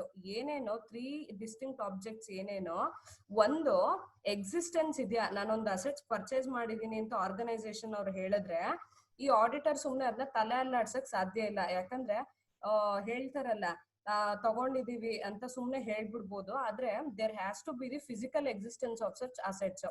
ಅದಕ್ಕೆ ಏನ್ ಮಾಡ್ಬೇಕು, see being the auditor he has to first verify the existence of the asset. ನಿಜವಾಗ್ಲೂ ಇವರು ಪರ್ಚೇಸ್ ಮಾಡಿದಾರ ಅಥವಾ ಸುಮ್ನೆ ಫಿಕ್ಟಿಷಿಯಸ್ ಪೇಮೆಂಟ್ ತೋರಿಸಿದಾರ ಅನ್ನೋದು ಕ್ರಾಸ್ ವೆರಿಫೈ ಮಾಡ್ಕೋಬೇಕಾಗಿರುವಂತದ್ದು. ಎರಡನೇದು he has to properly value the assets. ಅಂದ್ರೆ ಏನು ವ್ಯಾಲ್ಯೂಯೇಷನ್ ಅಂತಂದ್ರೆ, ನಾನು ಒಂದು ಬಿಲ್ಡಿಂಗ್ ಪರ್ಚೇಸ್ ಮಾಡಿದಾಗ 10 ವರ್ಷದಿಂದ it could B 10 lakh rupees, ಆದ್ರೆ current value of the asset ಏನು ಅಥವಾ current value of the building ಏನು ಅನ್ನೋದನ್ನ ತಿಳ್ಕೊಬೇಕಾಗಿರೋಂಥದ್ದು. ಮೂರನೇದು ಅಥಾರಿಟಿ ಆಫ್ ದೇರ್ ಅಕ್ವಿಸಿಷನ್, ಅಂದ್ರೆ ಯಾರ ಹೆಸರಲ್ಲಿದೆ ಈ ಅಕ್ವಿಸಿಷನ್ ಆಗಿರೋದು ಅಥವಾ ಈ ಬಿಲ್ಡಿಂಗ್ ಇರೋದು ಯಾರ ಹೆಸರಲ್ಲಿದೆ, ಯಾರ ಕಂಟ್ರೋಲ್ ಅಲ್ಲಿ ಇದೆ ಅನ್ನೋದನ್ನ ತಿಳ್ಕೊಬೇಕಾಗಿರೋದು. ಸೊ ತುಂಬಾ ಪ್ರಿಸೈಸ್ ಆಗಿ ಕಾನ್ಸೈಸ್ ಆಗಿ ಹೇಳ್ಬೇಕು ಅನ್ನೋದಾದ್ರೆ, it is nothing but verifying or cross checking the right hand side regarding the accuracy of the assets shown in the balance sheet ಅಂತ ಹೇಳಬಹುದು. ಅಂದ್ರೆ ಅಕ್ಯುರೇಟ್ ಆಗಿದೆಯಾ ಇನ್ಫಾರ್ಮೇಶನ್ ಏನ್ ಕೊಟ್ಟಿದ್ದೀರೋ asset side of the balance sheet ಅಲ್ಲಿ, building ಇದೆ, furniture ಇದೆ, ಮತ್ತೆ ಏನು ಕಾರ್ ಇದೆ ಅಂತ ಅದೇನೇನ್ ತೋರ್ಸಿರ್ತಿರೋ ಅದು ನಿಜವಾಗ್ಲೂ ಎಕ್ಸಿಸ್ಟೆನ್ಸ್ ಅಲ್ಲಿ ಇದೆಯಾ, ಅದು ಆರ್ಗನೈಸೇಷನ್ ಹೆಸರಲ್ಲೇ ಇದೆಯಾ, ಇನ್ನೊಂದು ಪ್ರಾಪರ್ ಆಗಿ ವ್ಯಾಲ್ಯೂಯೇಟ್ ಮಾಡಿ ಆ ಫಿಗರ್ ನ ಬರ್ದಿದಾರ ಅಥವಾ ಆ ಅಮೌಂಟ್ ನ ಬರ್ದಿದಾರ ಅಂತ ಚೆಕ್ ಮಾಡ್ಕೊಳ್ಳೋ ಅಂತ ಪ್ರೋಸೆಸ್ಗೆ ಏನಂತ ಕರೀತಾರೆ, ವೆರಿಫಿಕೇಶನ್ ಆಫ್ ಅಸೆಟ್ಸ್ ಅಂತ ಕರೀತಾರೆ. ಇದನ್ನ ಹೇಳ್ತಾ ಸಿ ಎ ಇನ್ಸ್ಟಿಟ್ಯೂಟ್ ಅವ್ರು ಏನ್ ಮಾಡಿದ್ರು, ಈ ವೆರಿಫಿಕೇಶನ್ ಮಾಡ್ಬೇಕಾದ್ರೆ ಬರೀ ಅಷ್ಟೇ ಸಾಲದು, ಇನ್ನೊಂದಷ್ಟು ಏನು ಆಬ್ಜೆಕ್ಟಿವ್ಸ್ ಇದೆ ಅದನ್ನು ತಿಳ್ಕೊಬೇಕು ಅಂತ ಹೇಳಿದ್ರು. ಯಾವ್ಯಾವ್ದು ಹೇಳ್ದಂಗೆ, ಒಂದು ಎಕ್ಸಿಸ್ಟೆನ್ಸ್, ಅಸೆಟ್ಸ್ ತಗೊಂಡಿದ್ದಾರೆ, ಏನೋ ಒಂದು ಬಿಲ್ಡಿಂಗ್ ಇದೆ ಅದಿದೆ ಅಂತ ಎಕ್ಸಿಸ್ಟೆನ್ಸ್ ಫಿಸಿಕಲಿ ವೆರಿಫೈ ಮಾಡಿ ಚೆಕ್ ಮಾಡ್ಕೊಳ್ಳುವಂಥದ್ದು. ಎರಡನೇದು ಹೇಳಿದ್ನಲ್ಲ ಓನರ್ಶಿಪ್, ಇದು ಆರ್ಗನೈಸೇಷನ್ ಅವ್ರಿಗೆ ಸೇರಿರದ ಅಥವಾ the real owner of the building is the organisation itself or not ಅನ್ನೋದೊಂದು ನೋಡ್ಬೇಕು. ಅಥವಾ ಲೀಸ್ ಬೇಸಿಸ್ ಮೇಲೆ ಏನಾದ್ರು ಬಿಲ್ಡಿಂಗ್ ತಗೊಂಡು ಅದನ್ನ ಅಸೆಟ್ಸ್ ಅಂತ ತೋರಿಸ್ತಿದಾರ ಅಂತ ಚೆಕ್ ಮಾಡ್ಕೊಳ್ಳುವಂಥದ್ದು. ಮೂರನೇದು possession. Ownership is different and possession is different. ಯಾವಾಗ ಪೊಸೆಷನ್ ಅಂತ ಬರುತ್ತೆ, whenever we enter into a mere agreement, ಆ ಅಸೆಟ್ ಪೊಸೆಷನ್ಗೆ ಏನೋ ಬಂದ್ಬಿಡುತ್ತೆ. ಆದ್ರೆ ಓನರ್ಶಿಪ್ ಯಾವಾಗ ಬರುತ್ತೆ, when you clear all the dues then you will be the real owner of an asset ಅಂತ ಹೇಳ್ಬೋದು. ಸೊ ಪೊಸೆಷನ್ ಕೈಗೆ ಬರುವಂತದ್ದು, ಆದ್ರೆ ಓನರ್ಶಿಪ್ ಯಾವಾಗ ಬರುವಂತದ್ದು, when it is free from all encumbrance ಅಂತ ಕರೀತಾರೆ. Whenever it is free from all the debts for which you have made for the purpose of purchasing such assets ಅಂತ ಹೇಳಬಹುದು. So ಇಲ್ಲಿ ಏನಾಯ್ತು, ಎಕ್ಸಿಸ್ಟೆನ್ಸ್ ಇದೆ, ownership organisation ಅವ್ರ ಹೆಸರಲ್ಲೇ ಇದೆ, ಪೊಸೆಷನ್ ಯಾರಿಗಾರು ಬೇರೆಯವ್ರಿಗೆ ಲೀಸ್ ಮೇಲೆ ಏನಾದ್ರು ಕೊಟ್ಟಿದ್ದೀರಾ ಅಥವಾ ನೀವೇ ಯೂಸ್ ಮಾಡ್ಕೋತಿದ್ದೀರಾ, ಅದು ನಿಮ್ ಕೈಯಲ್ಲೇ ಇದೆಯಾ ಅಂತ ಇನ್ನೊಂದು ಚೆಕ್ ಮಾಡುವಂತದ್ದು. ನಾಲ್ಕನೇದು whether it is free from encumbrance. This is one of the different terms. Encumbrance ಅಂತಂದ್ರೆ ಅದ್ರ ಮೇಲೆ ಯಾವ್ದೇ ತರ ಡೆಟ್ ಇರಬಾರ್ದು, ಅಂದ್ರೆ it is free to use, ಅಥವಾ whenever I am stating this asset belongs to me ಅಂತ ನಾ ಹೇಳ್ಬೇಕಾದ್ರೆ it has to be free from all the debts or it has to be free from all the obligation. That is when we call as encumbrance ಅಂತ ಅಂತೀವಿ. Encumbrance ಅಂದ್ರೆ basically it is an obligation. So ಇಲ್ಲಿ ಏನು asset ಅನ್ನು ನಾನು ತೋರಿಸ್ತಿದ್ದೀನಿ balance sheet ಅಲ್ಲಿ ಅಂದಾಗ it has to be free from all the liabilities, all the obligation and all the ಏನಂತಾರೆ ಒಂದು ರೆಸ್ಪಾನ್ಸಿಬಿಲಿಟೀಸ್ ಅಂಡ್ ಡ್ಯೂಟೀಸ್ ಏನಿರ್ತೋ that should be free. So ಇಲ್ಲಿ ಏನಾಯ್ತು, ಒಂದು ಎಕ್ಸಿಸ್ಟೆನ್ಸ್ ಆಯ್ತು, ಇನ್ನೊಂದು ಓನರ್ಶಿಪ್ ಆಯ್ತು, ಮೂರನೇದು ಪೊಸೆಷನ್ ನನ್ನ ಕೈಯಲ್ಲೇ ಇದೆ ಅಂತ ಆಯ್ತು, ನಾಲ್ಕನೇದು it is free from all the obligation ಅಂತಾನು ವೆರಿಫೈ ಮಾಡ್ಬೇಕು. ಲಾಸ್ಟ್ ಬಂದು ಕರೆಕ್ಟ್ ಆಗಿ ರೆಕಾರ್ಡ್ ಆಗಿದ್ಯಾ ಅಂಡ್ ಕರೆಕ್ಟ್ ಆಗಿ ಫಿಸಿಕಲಿ ವೆರಿಫೈ ಆಗಿದ್ಯಾ ಅನ್ನೋದನ್ನು ಚೆಕ್ ಮಾಡ್ಬೇಕು ಅಂತ ಇಲ್ಲಿ ಸಿ ಎ ಇನ್ಸ್ಟಿಟ್ಯೂಟ್ ಅವರು ಎಸ್ಟಾಬ್ಲಿಷ್ ಮಾಡಿರುವಂತದ್ದು. These are all some of the basic objective which you have to keep in mind. ಅದಕ್ಕೆ ನಾವು ಒಂದು ಅಸೆಟ್ ಅಥವಾ ಲಯಬಿಲಿಟಿನ ವೆರಿಫೈ ಮಾಡಕ್ ಹೋಗ್ತಿದೀವಿ, ಲಯಬಿಲಿಟಿ ಬಿಟ್ಬಿಡಿ ಅಸೆಟ್ಸ್ ನ ವೆರಿಫೈ ಮಾಡ್ತಿದೀವಿ ಅಂತ ಮಾತಾಡ್ಬೇಕಾದ್ರೆ all this 5 points has to be properly jot down ಅಥವಾ ಪ್ರಾಪರ್ಲಿ ಸ್ಟೇಟೆಡ್ ಅಂತ ಹೇಳಬೇಕು. ಅದ್ರದ್ದು ಎಕ್ಸಿಸ್ಟೆನ್ಸ್ ಬಗ್ಗೆ ನೀವು ಡಿಸ್ಕಸ್ ಮಾಡ್ಬೇಕು. ಯಾವ್ದೇ ಒಂದು ಅಸೆಟ್ ಕೊಟ್ರೆ ನಿಮಗೆ ಎಕ್ಸಾಮ್ ಅಲ್ಲಿ ಬರೀಲಿಕ್ಕೆ you have to properly state the existence, ownership, possession, encumbrance status and also recording and verification. Physical verification ಮಾಡಿರ್ಬೇಕು, ಅದ್ರ ಜೊತೆಗೆ ಕರೆಂಟ್ ವ್ಯಾಲ್ಯೂ ಎಷ್ಟಿದೆ ಅದನ್ನ ನೋಡಿ ಪ್ರಾಪರ್ ಆಗಿ ಸ್ಟೇಟ್ಮೆಂಟ್ ಕೊಟ್ಟಿರ್ಬೇಕು. ಅದಾದ ನಂತರ ಯಾವ್ದು ಅದ್ರ ಮೇಲೆ ಅಥವಾ ಅಸೆಟ್ ಮೇಲೆ ಯಾವ್ದು ಆಬ್ಲಿಗೇಷನ್ ಇಲ್ಲ ಅನ್ನೋದನ್ನ ಎಸ್ಟಾಬ್ಲಿಷ್ ಮಾಡ್ಬೇಕು. ಇನ್ನೊಂದು ಪೊಸೆಷನ್ ನಮ್ ಕೈಯಲ್ಲೇ ಇದೆ ಅಂತ ನೀವು ಅದನ್ನ ತೋರಿಸ್ಬೇಕಾಗಿರುವಂತದ್ದು. ಇನ್ನೊಂದು ರಿಯಲ್ ಓನರ್ ಯಾರು, it is the organisation itself ಅಂತ ಪ್ರೂವ್ ಮಾಡುವಂತದ್ದು. ಇನ್ನೊಂದು ಎಕ್ಸಿಸ್ಟೆನ್ಸ್ ಅಂದ್ರೆ ನಿಜವಾಗ್ಲೂ ಅಸೆಟ್ ಇದೆ ಅಂತ ನಾವು ತೋರಿಸುವಂತದ್ದು. So these are all some of the objects that is been or objectives stated by the CA Institute of India ಅಂತ ಹೇಳುವಂತದ್ದು. ಇದಾದ ನಂತರ ಅವಾಗ್ಲಿಂದ ವೆರಿಫಿಕೇಶನ್ ಅಂತ ಹೇಳಿದ್ವಿ, ವೌಚಿಂಗ್ ಬಗ್ಗೆನೂ ನಾನು ಹೇಳಿದೆ. ಆದ್ರೆ ರಿಯಲ್ ಡಿಫ್ರೆನ್ಸಸ್ ಏನು, there are many differences that exist between verification and vouching. ನಾವು ಕೇಳ್ಬೋದು, ಈ ವೌಚಿಂಗ್ ಅಲ್ಲೂ ಅದನ್ನೇ ಮಾಡ್ತಿದ್ವಿ ಮೋರ್ ಆರ್ ಲೆಸ್. ಇಲ್ಲಿ ಡಾಕ್ಯುಮೆಂಟರಿ ಎವಿಡೆನ್ಸ್ ಚೆಕ್ ಮಾಡ್ತಿದ್ವಿ, ಬುಕ್ಸ್ ಆಫ್ ಅಕೌಂಟ್ಸ್ ಅಲ್ಲಿ ಎಂಟ್ರಿ ಇದೆಯೋ ಇಲ್ವೋ ಅಂತ ಚೆಕ್ ಮಾಡ್ತಿದ್ವಿ, ಮಿಸ್ಸಿಂಗ್ ವೌಚರ್ಸ್ ಇದ್ರೆ ಎಕ್ಸ್ಟರ್ನಲ್ ಕನ್ಫರ್ಮೇಶನ್ ತಗೋತಿದ್ವಿ. ಅದನ್ನೇ ಇಲ್ಲೂ ಕರಿಬೋದಲ್ಲ ಅಂತ ಹೇಳಬಹುದು. ಆದ್ರೆ ವೆರಿಫಿಕೇಶನ್ ಅಂತ ಏನ್ ಕರಿತೀವಿ, that is the extended version of vouching ಅಂತ ಹೇಳಿದ್ರೆ ತಪ್ಪಾಗ್ಲಾರ್ದು. ಅಂದ್ರೆ ಈ ವೌಚಿಂಗ್ ಅನ್ನೋದು ಸ್ವಲ್ಪ ನ್ಯಾರೋ ಟರ್ಮ್ ಆಯ್ತು, ವೆರಿಫಿಕೇಶನ್ ಅನ್ನೋದು ಬ್ರಾಡರ್ ಟರ್ಮ್ ಆಯ್ತು. ಯಾವ್ಯಾವ ರೀತಿಯಲ್ಲಿ ಕೇಳಿಸ್ಕೊಳ್ಳಿ. ವೌಚಿಂಗ್ ಅಂತ ಬಂದಾಗ ಈ ಬುಕ್ ಅಲ್ಲಿ ಏನ್ ಎಂಟ್ರಿ ಮಾಡಿರ್ತೀರೋ ಅದ್ರದ್ದು ಅಕ್ಯುರಸಿನ ತೋರಿಸುವಂತದ್ದು, ಅಥವಾ it proves the accuracy regarding the entries made in books of accounts. ಆದ್ರೆ ಈ ವೆರಿಫಿಕೇಶನ್ ಅನ್ನೋ ವರ್ಡ್ ಬಂತು ಅನ್ನೋದಾದ್ರೆ ಇಲ್ಲೇನೋ ಸರ್ಟಿಫಿಕೇಶನ್ ಆನ್ ಬ್ಯಾಲೆನ್ಸ್ ಶೀಟ್ ಅಂತ ಹೇಳ್ತಾನೆ. ಆಯ್ತಾ, ಏನು ಸರ್ಟಿಫಿಕೇಶನ್ ಅಂತಂದ್ರೆ ಒಂದು ಬ್ಯಾಲೆನ್ಸ್ ಶೀಟ್ ಅಥವಾ ಫಿನಾನ್ಷಿಯಲ್ ಸ್ಟೇಟ್ಮೆಂಟ್ ಪ್ರಿಪೇರ್ ಮಾಡ್ಬೇಕಾದ್ರೆ ಅಲ್ಲಿ ಏನು ಫಿಗರ್ಸ್ ಅಥವಾ ಅಮೌಂಟ್ ನ ಬರ್ದಿರ್ತಿರೋ with regard to the asset, that has to be verified and then only you can establish. ಯಾಕಂದ್ರೆ ಸುಮ್ನೆ ಬಿಲ್ಡಿಂಗು ಹಿಸ್ಟಾರಿಕಲ್ ಕಾಸ್ಟ್ 10 ಲಕ್ಷ ಇತ್ತು, ಸರಿ ಅದನ್ನ ಬರೀರಿ ಅತ್ಲಾಗ ಇವತ್ತಿಗೂ ಅಂತ ನಾವು ಹೇಳಲಿಕ್ಕೆ ಸಾಧ್ಯ ಇಲ್ಲ. Because the valuation of such asset changes each and every day. ಹಾಗಾಗಿ ಏನ್ ಮಾಡ್ಬೇಕು, ವೆರಿಫಿಕೇಶನ್ ಮಾಡ್ದೇನೆ ಅಥವಾ ಅದ್ರದ್ದು ಎಕ್ಸಿಸ್ಟೆನ್ಸ್ ಗೊತ್ತಿಲ್ಲ, ಯಾರ ಹತ್ರ ಪೊಸೆಷನ್ ಇದೆ ಅಸೆಟ್ ಅನ್ನೋದು ಗೊತ್ತಿಲ್ಲ, ಇದು ಯಾವ್ದನ್ನು ತಿಳ್ಕೊಳ್ದೆ I can never get into ಏನು ಪ್ರಿಂಟಿಂಗ್ ದಿ ಅಥವಾ I can never get into stating the existence or the confirmation of the assets. ಅದು ತಪ್ಪಾಗ್ಬಿಡುತ್ತೆ. ಗೊತ್ತಿಲ್ಲ, ಇದು ಯಾವ ವಿಷಯನೂ ತಿಳ್ಕೊಳ್ದೇನೆ ಹೌದಾ ಬಿಲ್ಡಿಂಗ್ 10 ಲಕ್ಷನ ಅಂತ ಬರೆಯಕ್ಕೆ ಆಗೋದಿಲ್ಲ. ಇಟ್ ಬಿಕಮ್ಸ್ ಎ ಮಿಯರ್ ಏನಾಗ್ಬಿಡುತ್ತೆ, negligence on the part of the auditor ಅಂತ ಹೇಳಬಹುದು. ಎರಡನೇದೇನು ಈಗ ಗೊತ್ತಾಯ್ತಲ್ವಾ, ಫಸ್ಟ್ ಡಿಫ್ರೆನ್ಸ್ ಏನು, accuracy with regard to the entries made in books of accounts vouching. Verification ಅಂದ್ರೆ certification on the balance sheet, ಅದನ್ನ certify ಮಾಡಾದ ನಂತರ ನೀವು ಸ್ಟೇಟ್ ಮಾಡುವಂತದ್ದು. ಎರಡನೇದು ಏನಾಯ್ತು, ನೋಡಿ, examines the entries relating to transactions recorded in the books of accounts ಅಂತ ಹೇಳ್ತಾನೆ. ಆದ್ರೆ ವೆರಿಫಿಕೇಶನ್ ಏನು, examines the assets and liabilities appearing in the balance sheet. ಇಲ್ಲಿ ವೌಚಿಂಗ್ ಅಲ್ಲಿ ಏನಾಯ್ತು, ಟ್ರಾನ್ಸಾಕ್ಷನ್ಸ್ ಏನ್ ರೆಕಾರ್ಡ್ ಮಾಡುತ್ತಿರೋ ಬುಕ್ಸ್ ಆಫ್ ಅಕೌಂಟ್ಸ್ ಅಲ್ಲಿ ಅದನ್ನ ವೆರಿಫೈ ಮಾಡುತ್ತೆ. ನಾ ಹೇಳಿದ್ನಲ್ಲ, ಬಿಲ್ಸ್ ಅಥವಾ ಇನ್ವಾಯ್ಸ್ ಇಟ್ಕೊಂಡು ನೀವೇನ್ ಎಂಟ್ರಿ ಮಾಡಿರ್ತೀರ ಬುಕ್ಸ್ ಆಫ್ ಅಕೌಂಟ್ಸ್ ಅಲ್ಲಿ ಅದು ಕ್ರಾಸ್ ವೆರಿಫೈ ಮಾಡುತ್ತೆ. ಆದ್ರೆ ವೆರಿಫಿಕೇಶನ್ ಅಂತ ಬಂದಾಗ ಎಕ್ಸಾಮಿನೇಷನ್ ಮಾಡುತ್ತೆ ಯಾವ್ದ್ರ ಮೇಲೆ, assets and liabilities appearing in the balance sheet. ನೀವು ಬ್ಯಾಲೆನ್ಸ್ ಶೀಟ್ ಅಲ್ಲಿ ಇದಿಷ್ಟು ನಂದು ಅಸೆಟ್ಸ್ ಲಯಬಿಲಿಟೀಸ್ ಅಂತ ಏನೇನ್ ತೋರ್ಸಿರ್ತಿರೋ ಅದನ್ನ ವೆರಿಫೈ ಮಾಡುವಂತ ಕೆಲಸ ಯಾವ್ದು ಮಾಡುತ್ತೆ, ವೆರಿಫಿಕೇಶನ್ ತೋರ್ಸೋವಂಥದ್ದು. ಮೂರನೇದೇನು, vouching is done throughout the year but verification takes place at the end of the year. ನನಗೆ ವೌಚಿಂಗ್ ಅಂತಂದ್ರೇನು, day to day transaction concentrate ಮಾಡುವಂಥದ್ದು.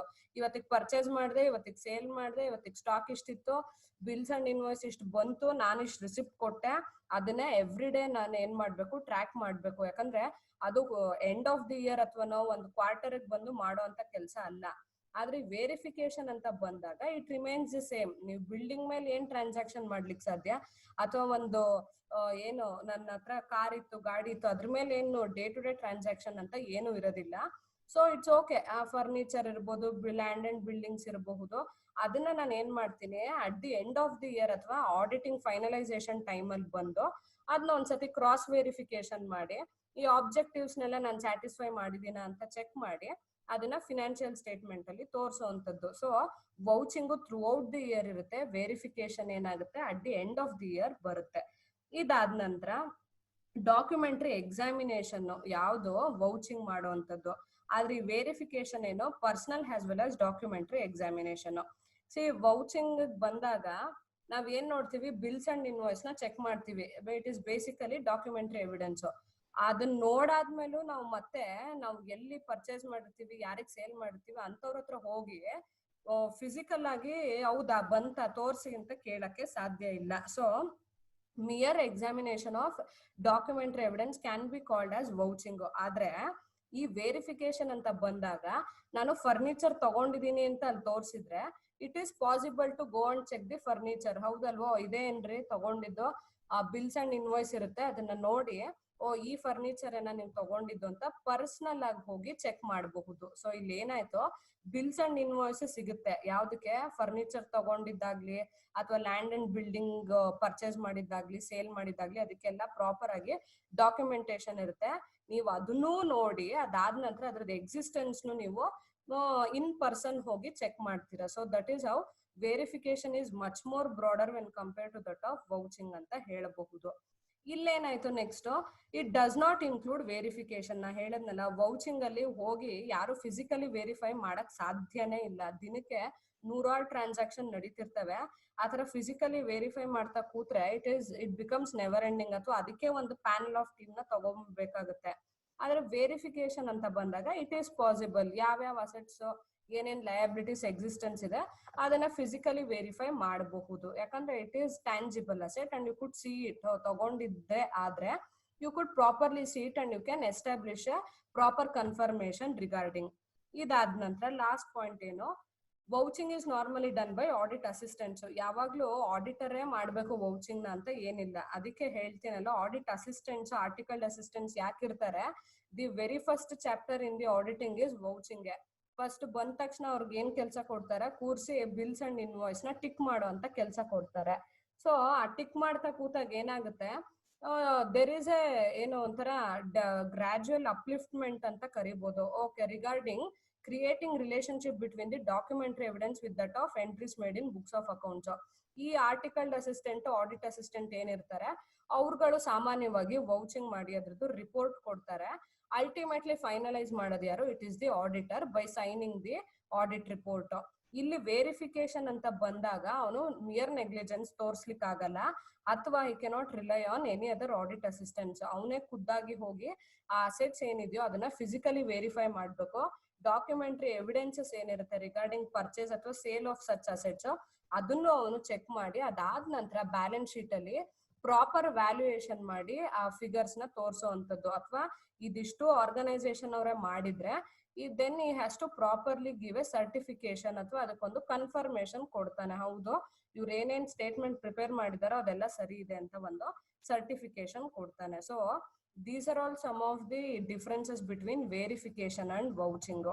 ಸೊ ಕರೆಕ್ಟ್ ಆಗಿ ಒಂದು ಪ್ರಿಸೈಸ್ ಫಾರ್ಮಲ್ ಹೇಳ್ಬೇಕು ಅಂದ್ರೆ, ಈ ವೌಚಿಂಗ್ ಅನ್ನೋದು ಡಾಕ್ಯುಮೆಂಟರಿ ಎವಿಡೆನ್ಸ್ ನ ಚೆಕ್ ಮಾಡುತ್ತೆ with regard to entries made in the books of accounts. Verification ಅನ್ನೋದು ಸರ್ಟಿಫಿಕೇಶನ್ ಕೊಡುತ್ತೆ, ಅಥವಾ ಅದ್ರದ್ದು ಎಕ್ಸಿಸ್ಟೆನ್ಸ್ ಇದೆ ಅಂತ ಪ್ರೂವ್ ಮಾಡುತ್ತೆ. ಒಂದು ಅಸೆಟ್ಸ್ ಅಂಡ್ ಲಯಬಿಲಿಟೀಸ್ ನ ಬ್ಯಾಲೆನ್ಸ್ ಶೀಟ್ ಅಲ್ಲಿ ಏನ್ ತೋರಿಸಿರ್ತೀವೋ ಅದ್ರದ್ದು ಎಕ್ಸಿಸ್ಟೆನ್ಸ್ ಇದೆ ಅನ್ನೋದನ್ನ ಪ್ರೂವ್ ಮಾಡುತ್ತೆ.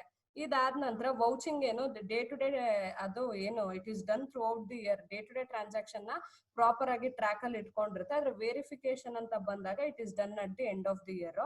ಇದಾದ ನಂತರ ಇನ್ನೇನೋ, ಈ ವೌಚಿಂಗ್ ಅಂತ ಮಾತಾಡ್ಬೇಕಾದ್ರೆ ವೆರಿಫಿಕೇಶನ್ ಇನ್ಕ್ಲೂಡ್ ಆಗಲ್ಲ, ಯಾಕಂದ್ರೆ ಸಾವಿರಾರು ಗಟ್ಲೆ ಟ್ರಾನ್ಸಾಕ್ಷನ್ ನ ನಾವು ಹೋಗಿ ನೋಡ್ಲಿಕ್ಕಾಗಲ್ಲ. ಆದ್ರೆ ವೆರಿಫಿಕೇಶನ್ ಅಂತ ಬಂದಾಗ ಇಟ್ ಇನ್ಕ್ಲೂಡ್ಸ್ ವೌಚಿಂಗ್, ಯಾಕಂದ್ರೆ ಪರ್ಚೇಸ್ ಮಾಡಿರೋ ಡಾಕ್ಯುಮೆಂಟರಿ ಎವಿಡೆನ್ಸಸ್ ಇರುತ್ತೆ.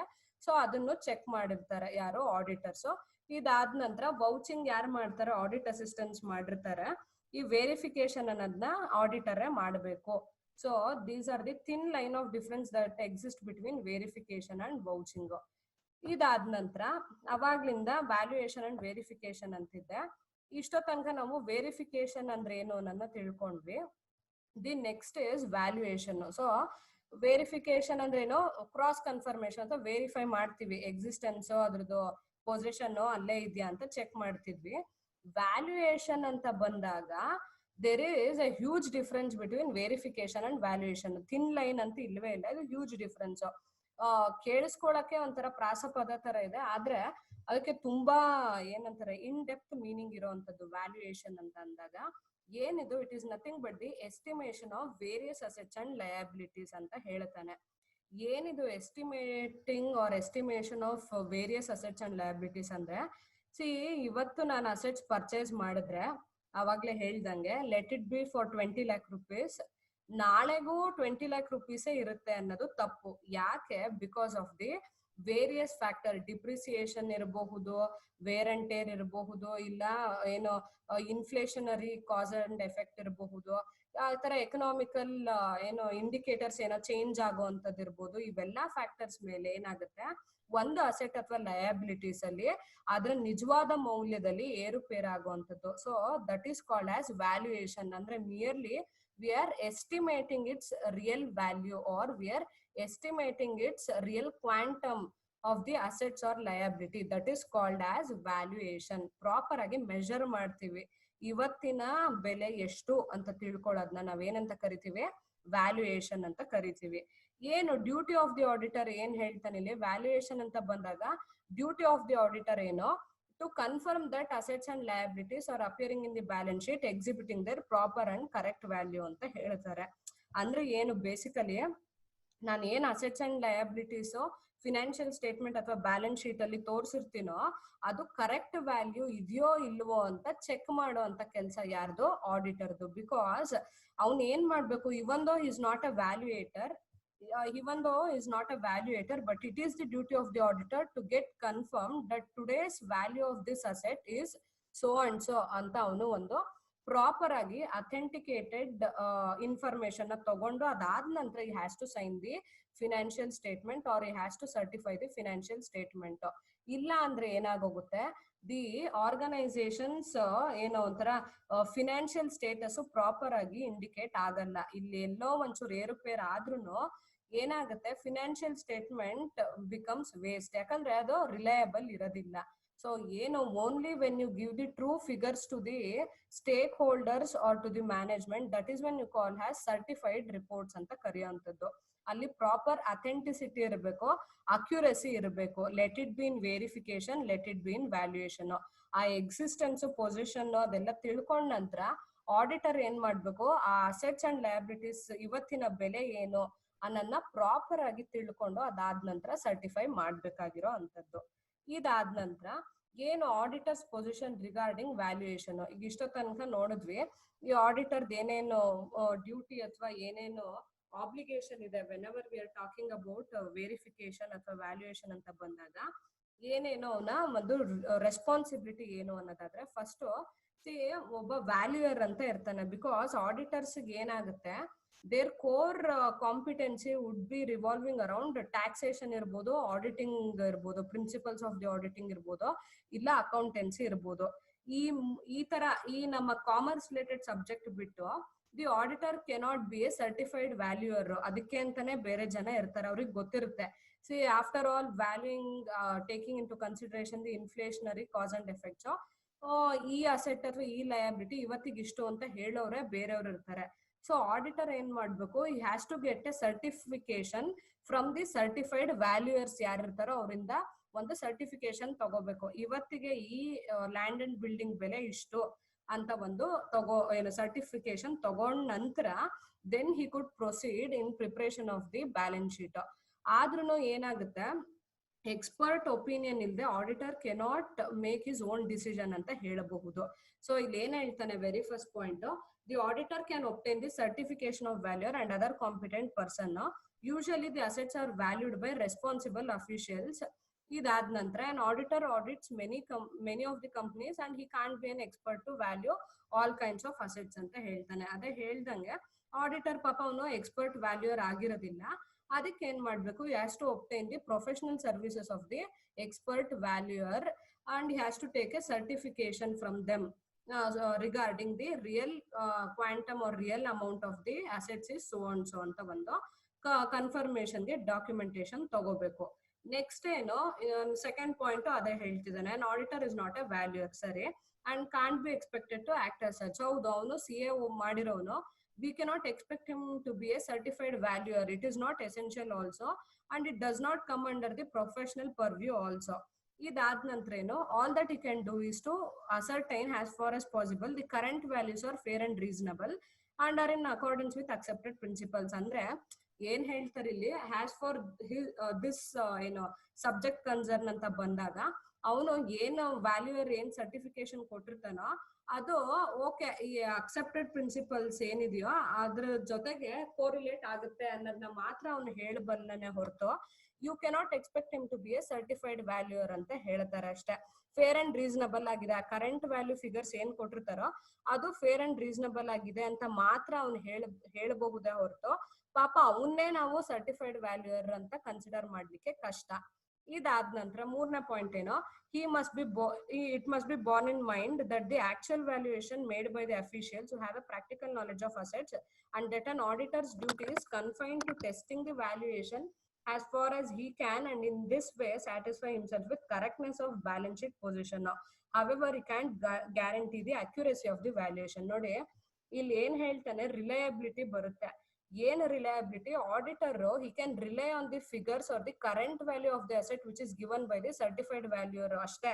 ಅವನು ರಿಲಯಬಲ್ ಅಂದ್ರೆ ಓಕೆ ನಂಬಬಹುದು, ಯಾರೋ ಒಬ್ರು ಸರ್ಟಿಫೈಡ್ ವ್ಯಾಲ್ಯೂಯರು ಸರ್ ಇವತ್ತು ಈ ಫರ್ನಿಚರ್ ಬೆಲೆ 8 ಲಕ್ಷ ಆಗುತ್ತೆ ಅಂತ ಹೇಳಿದ್ರೆ ಅದನ್ನ ನಂಬಬಹುದೇ ಹೊರತು ಪಾಪ ಅವನಿಗೆ ಅದನ್ನ ಬಿಟ್ಟು he cannot do anything other than this ಅಂತ ಹೇಳಬಹುದು. ನಂಬಿಕೆ ಅನ್ನೋದೊಂದು ಬಿಟ್ರೆ ಹಿ ಕೆನಾಟ್ ಡೂ ಎನಿಥಿಂಗ್. ಯಾಕಂದ್ರೆ ಪಾಪ ಅವನಿಗೆ ಪ್ರಾಕ್ಟಿಕಲ್ ನಾಲೆಡ್ಜ್ ಇರೋದಿಲ್ಲ. ಯಾವ ತರ ಆಕ್ಚುಯಲ್ ವ್ಯಾಲ್ಯೂಯೇಷನ್ಸ್ ಮಾಡಬೇಕು, ಯಾವೆಲ್ಲ ಕನ್ಸಿಡರೇಷನ್ ಇಟ್ಕೊಂಡು ವ್ಯಾಲ್ಯೂಯೇಟರ್ಸ್ ಏನಿರ್ತಾರೋ ಅವರು ವ್ಯಾಲ್ಯೂಯೇಷನ್ ಮಾಡ್ತಾರೆ ಅನ್ನೋದು ಅವನಿಗೆ ಇನ್ ಡೆಪ್ತ್ ಆಗಿ ಗೊತ್ತಿರೋದಿಲ್ಲ. ಸೊ ಏನ್ ಮಾಡ್ತಾರೆ ಆಡಿಟರ್ಸ್, ಅವ್ರಿಗೆ ಎಷ್ಟು ನಾಲೆಡ್ಜ್ ಇದೆಯೋ ಇದ್ರ ಬಗ್ಗೆ ಅದನ್ನೆಲ್ಲ ಯುಟಿಲೈಸ್ ಮಾಡ್ಕೊಂಡು they would have come to an conclusion that this may be the current value ಅನ್ನೋ ಒಂದು ಅಸಂಪ್ಷನ್ ಬಂದಿರ್ತಾರೆ. ಸೊ ಅದ್ ಅಸಂಪ್ಷನ್ ಬಂದಾದ ನಂತರ ಈ ಸರ್ಟಿಫೈಡ್ ವ್ಯಾಲ್ಯೂರ್ ಏನ್ ಸ್ಟೇಟ್ಮೆಂಟ್ ಕೊಟ್ಟಿರ್ತಾನೋ ಅದು ಒಂಚೂರು ಅಕ್ಕಪಕ್ಕ ಇದ್ರೆ ಓಕೆ ಇದಿರಬಹುದೇನೋ ಅನ್ನೋ ಒಂದು ಅಸಂಪ್ಷನ್ ಮೇಲೆನೆ ಸರ್ಟಿಫಿಕೇಟ್ ಅಥವಾ ಒಂದು ಸರ್ಟಿಫೈ ಮಾಡ್ತಾರೆ ಯಾವ್ದನ್ನ, ಫಿನಾನ್ಷಿಯಲ್ ಸ್ಟೇಟ್ಮೆಂಟ್ ಅಥವಾ ಆಡಿಟ್ ರಿಪೋರ್ಟ್ ನ. ಅದನ್ನ ಬಿಟ್ಟು you cannot expect him to have an in depth knowledge in this valuation. ಅದಕ್ಕೆ ಏನ್ ಮಾಡ್ತಾರೆ ಈ auditors, see this is only an estimation and not an accurate value ಅನ್ನೋದನ್ನ ಅವರು ಡಿಸ್ಕ್ಲೈಮರ್ ಕೊಡುವಂತದ್ದು ಯಾರು ಆಡಿಟರ್ಸ್.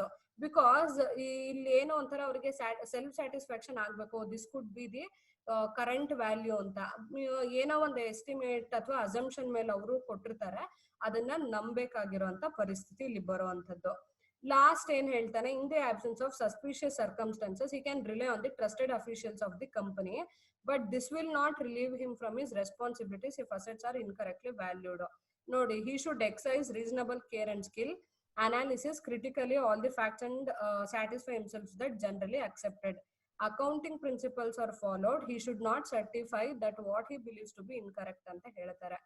ಅಂದ್ರೆ ಇಲ್ಲಿ ಏನಾಗುತ್ತೆ, ತುಂಬಾ ಸಿಂಪಲ್ ವರ್ಡ್ಸ್ ಅಲ್ಲಿ ಹೇಳ್ಬೇಕು ಅನ್ನೋದಾದ್ರೆ, ಈ ಆಕ್ಚುಯಲ್ ಅಫಿಷಿಯಲ್ಸ್ ಏನ್ ಆಕ್ಚುಯಲ್ ವ್ಯಾಲ್ಯೂಯೇಷನ್ಸ್ ಕೊಟ್ಟಿರ್ತಾರೋ, ಈ ಅಲ್ಲಿ ಯಾರು ಸರ್ಟಿಫೈಡ್ ವ್ಯಾಲ್ಯೂಯರ್ ಇಲ್ಲ ಒಂದು ಆರ್ಗನೈಸೇಷನ್ ಅಲ್ಲಿ ಅಂತ ಆದ್ರೆ ಏನ್ ಮಾಡ್ಬೇಕಾಗುತ್ತೆ, he has to depend upon the trusted officials of the company. ಒಂದಷ್ಟು ಜನ ರೆಸ್ಪಾನ್ಸಿಬಲ್ ಅಫಿಷಿಯಲ್ಸ್ ನ ಇದಕ್ಕೆ ಅಂತ ಡೆಪ್ಯೂಟ್ ಮಾಡಿರ್ತಾರೆ, ಅವ್ರು ಏನ್ ಹೇಳ್ತಾರೋ ಅದನ್ನ ನಂಬೇಕಾಗುತ್ತೆ. ಆದ್ರೂ ಈ ನಂಬಿಕೆ ಅನ್ನೋದು ಎಷ್ಟ್ರ ಮಟ್ಟಿಗೆ ಇರಬೇಕು ಅನ್ನೋದಾದ್ರೆ, see the auditor should not completely or blindly believe whatever is the figure given by them. ಯಾಕಂದ್ರೆ ಇವನ ಅಂಡರ್ ಅಲ್ಲಿ ಡ್ಯೂ ಕೇರ್ ಅಂಡ್ ಇಂಪಾರ್ಟೆನ್ಸ್ ಕೊಟ್ಟು ಎಷ್ಟು ಏನೋ ವ್ಯಾಲ್ಯೂ ಎಷ್ಟು ಅದ್ರದ್ದು ಪ್ರಾಪರ್ ವ್ಯಾಲ್ಯೂ ಇರಬಹುದು ಅಂತ ಇವನು ಅನಾಲಿಸಿಸ್ ಮಾಡ್ಬೇಕಾಗುತ್ತೆ. ಯಾಕಂದ್ರೆ every ones know he may not be an expertise in this subject.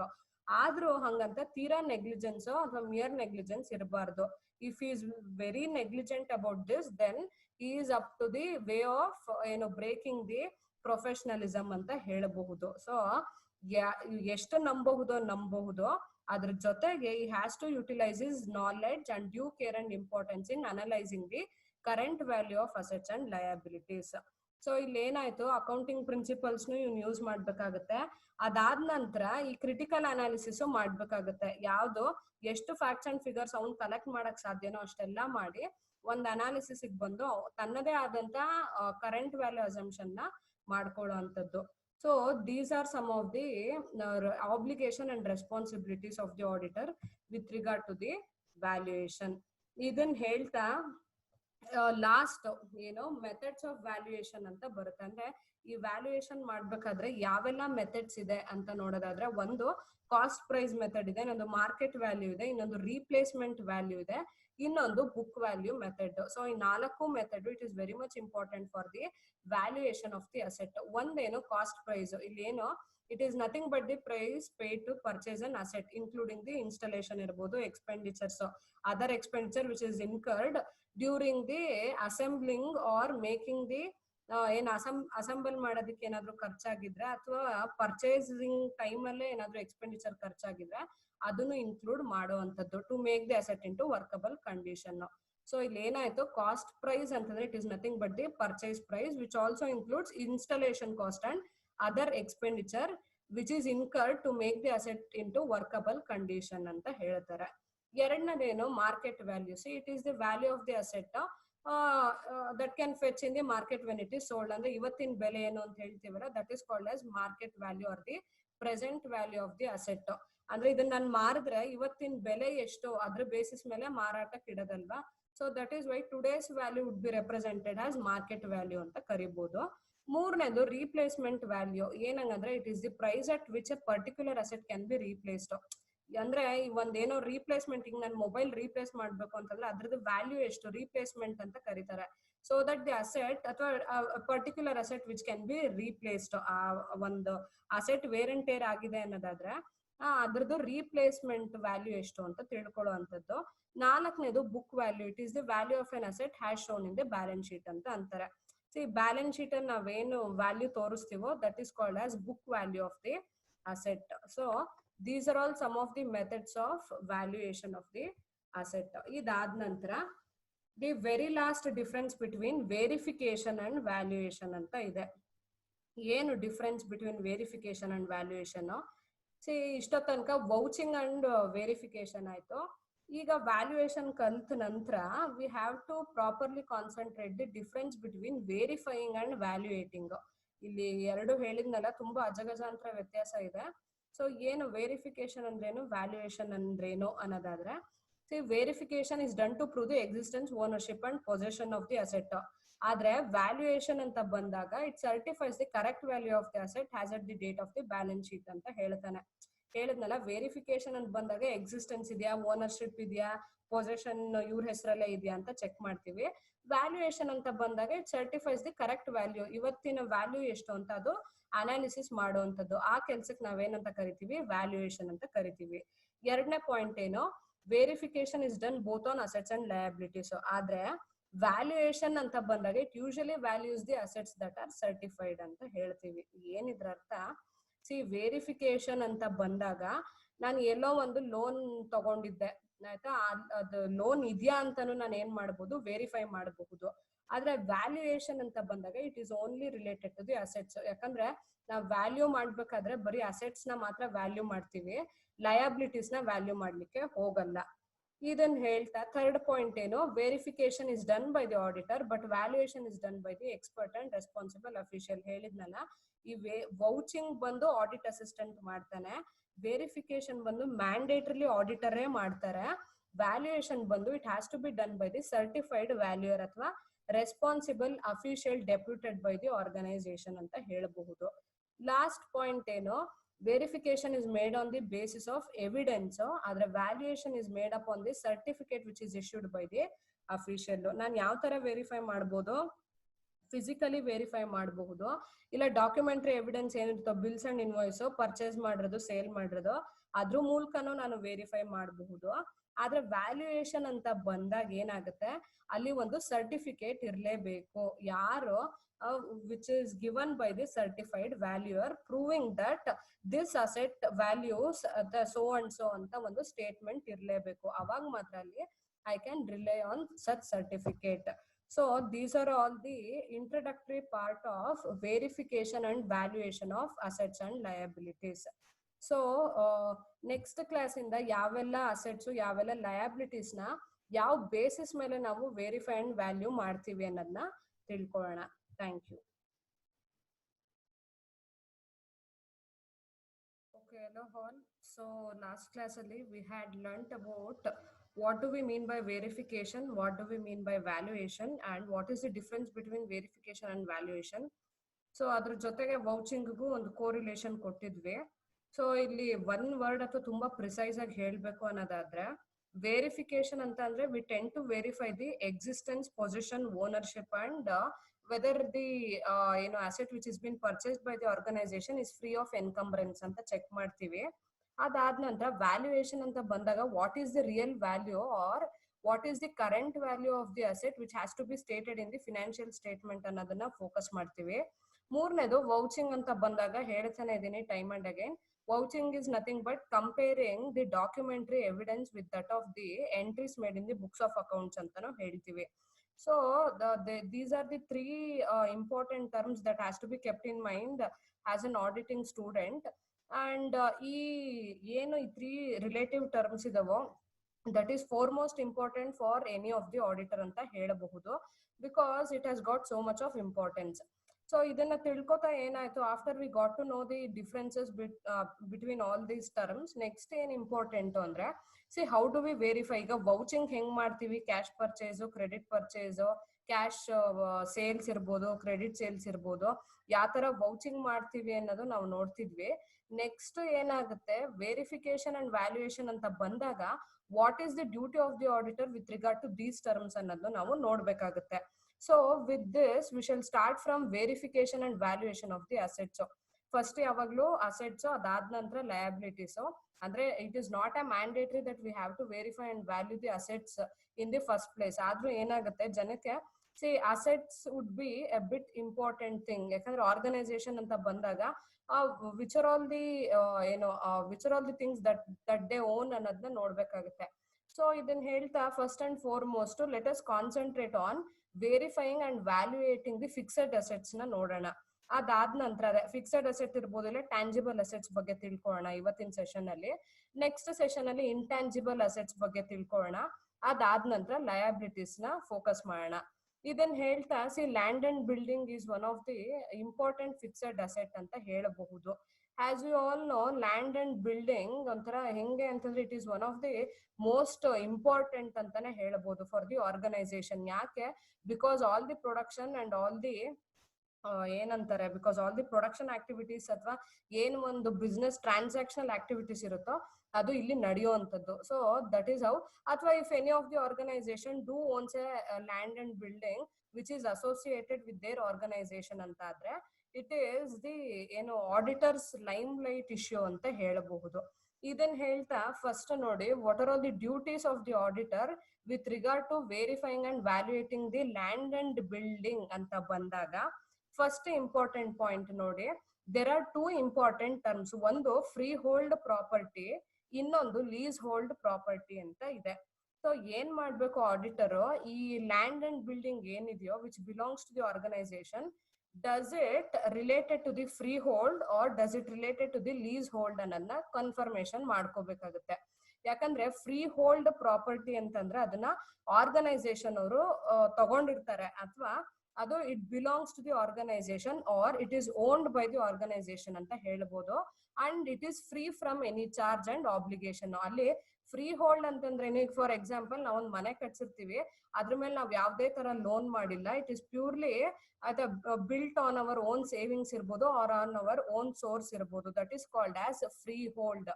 If the asset does not have any charge or it is not been mortgaged or it does not have any obligation, then that is called as freehold property. ಎರಡನೇದು leasehold property ಅಂತಂದ್ರೆ lease basis ಮೇಲೆ ಪ್ರಾಪರ್ಟಿನ ತಗೊಂಡಿರ್ತಾರೆ, that is called as leasehold property.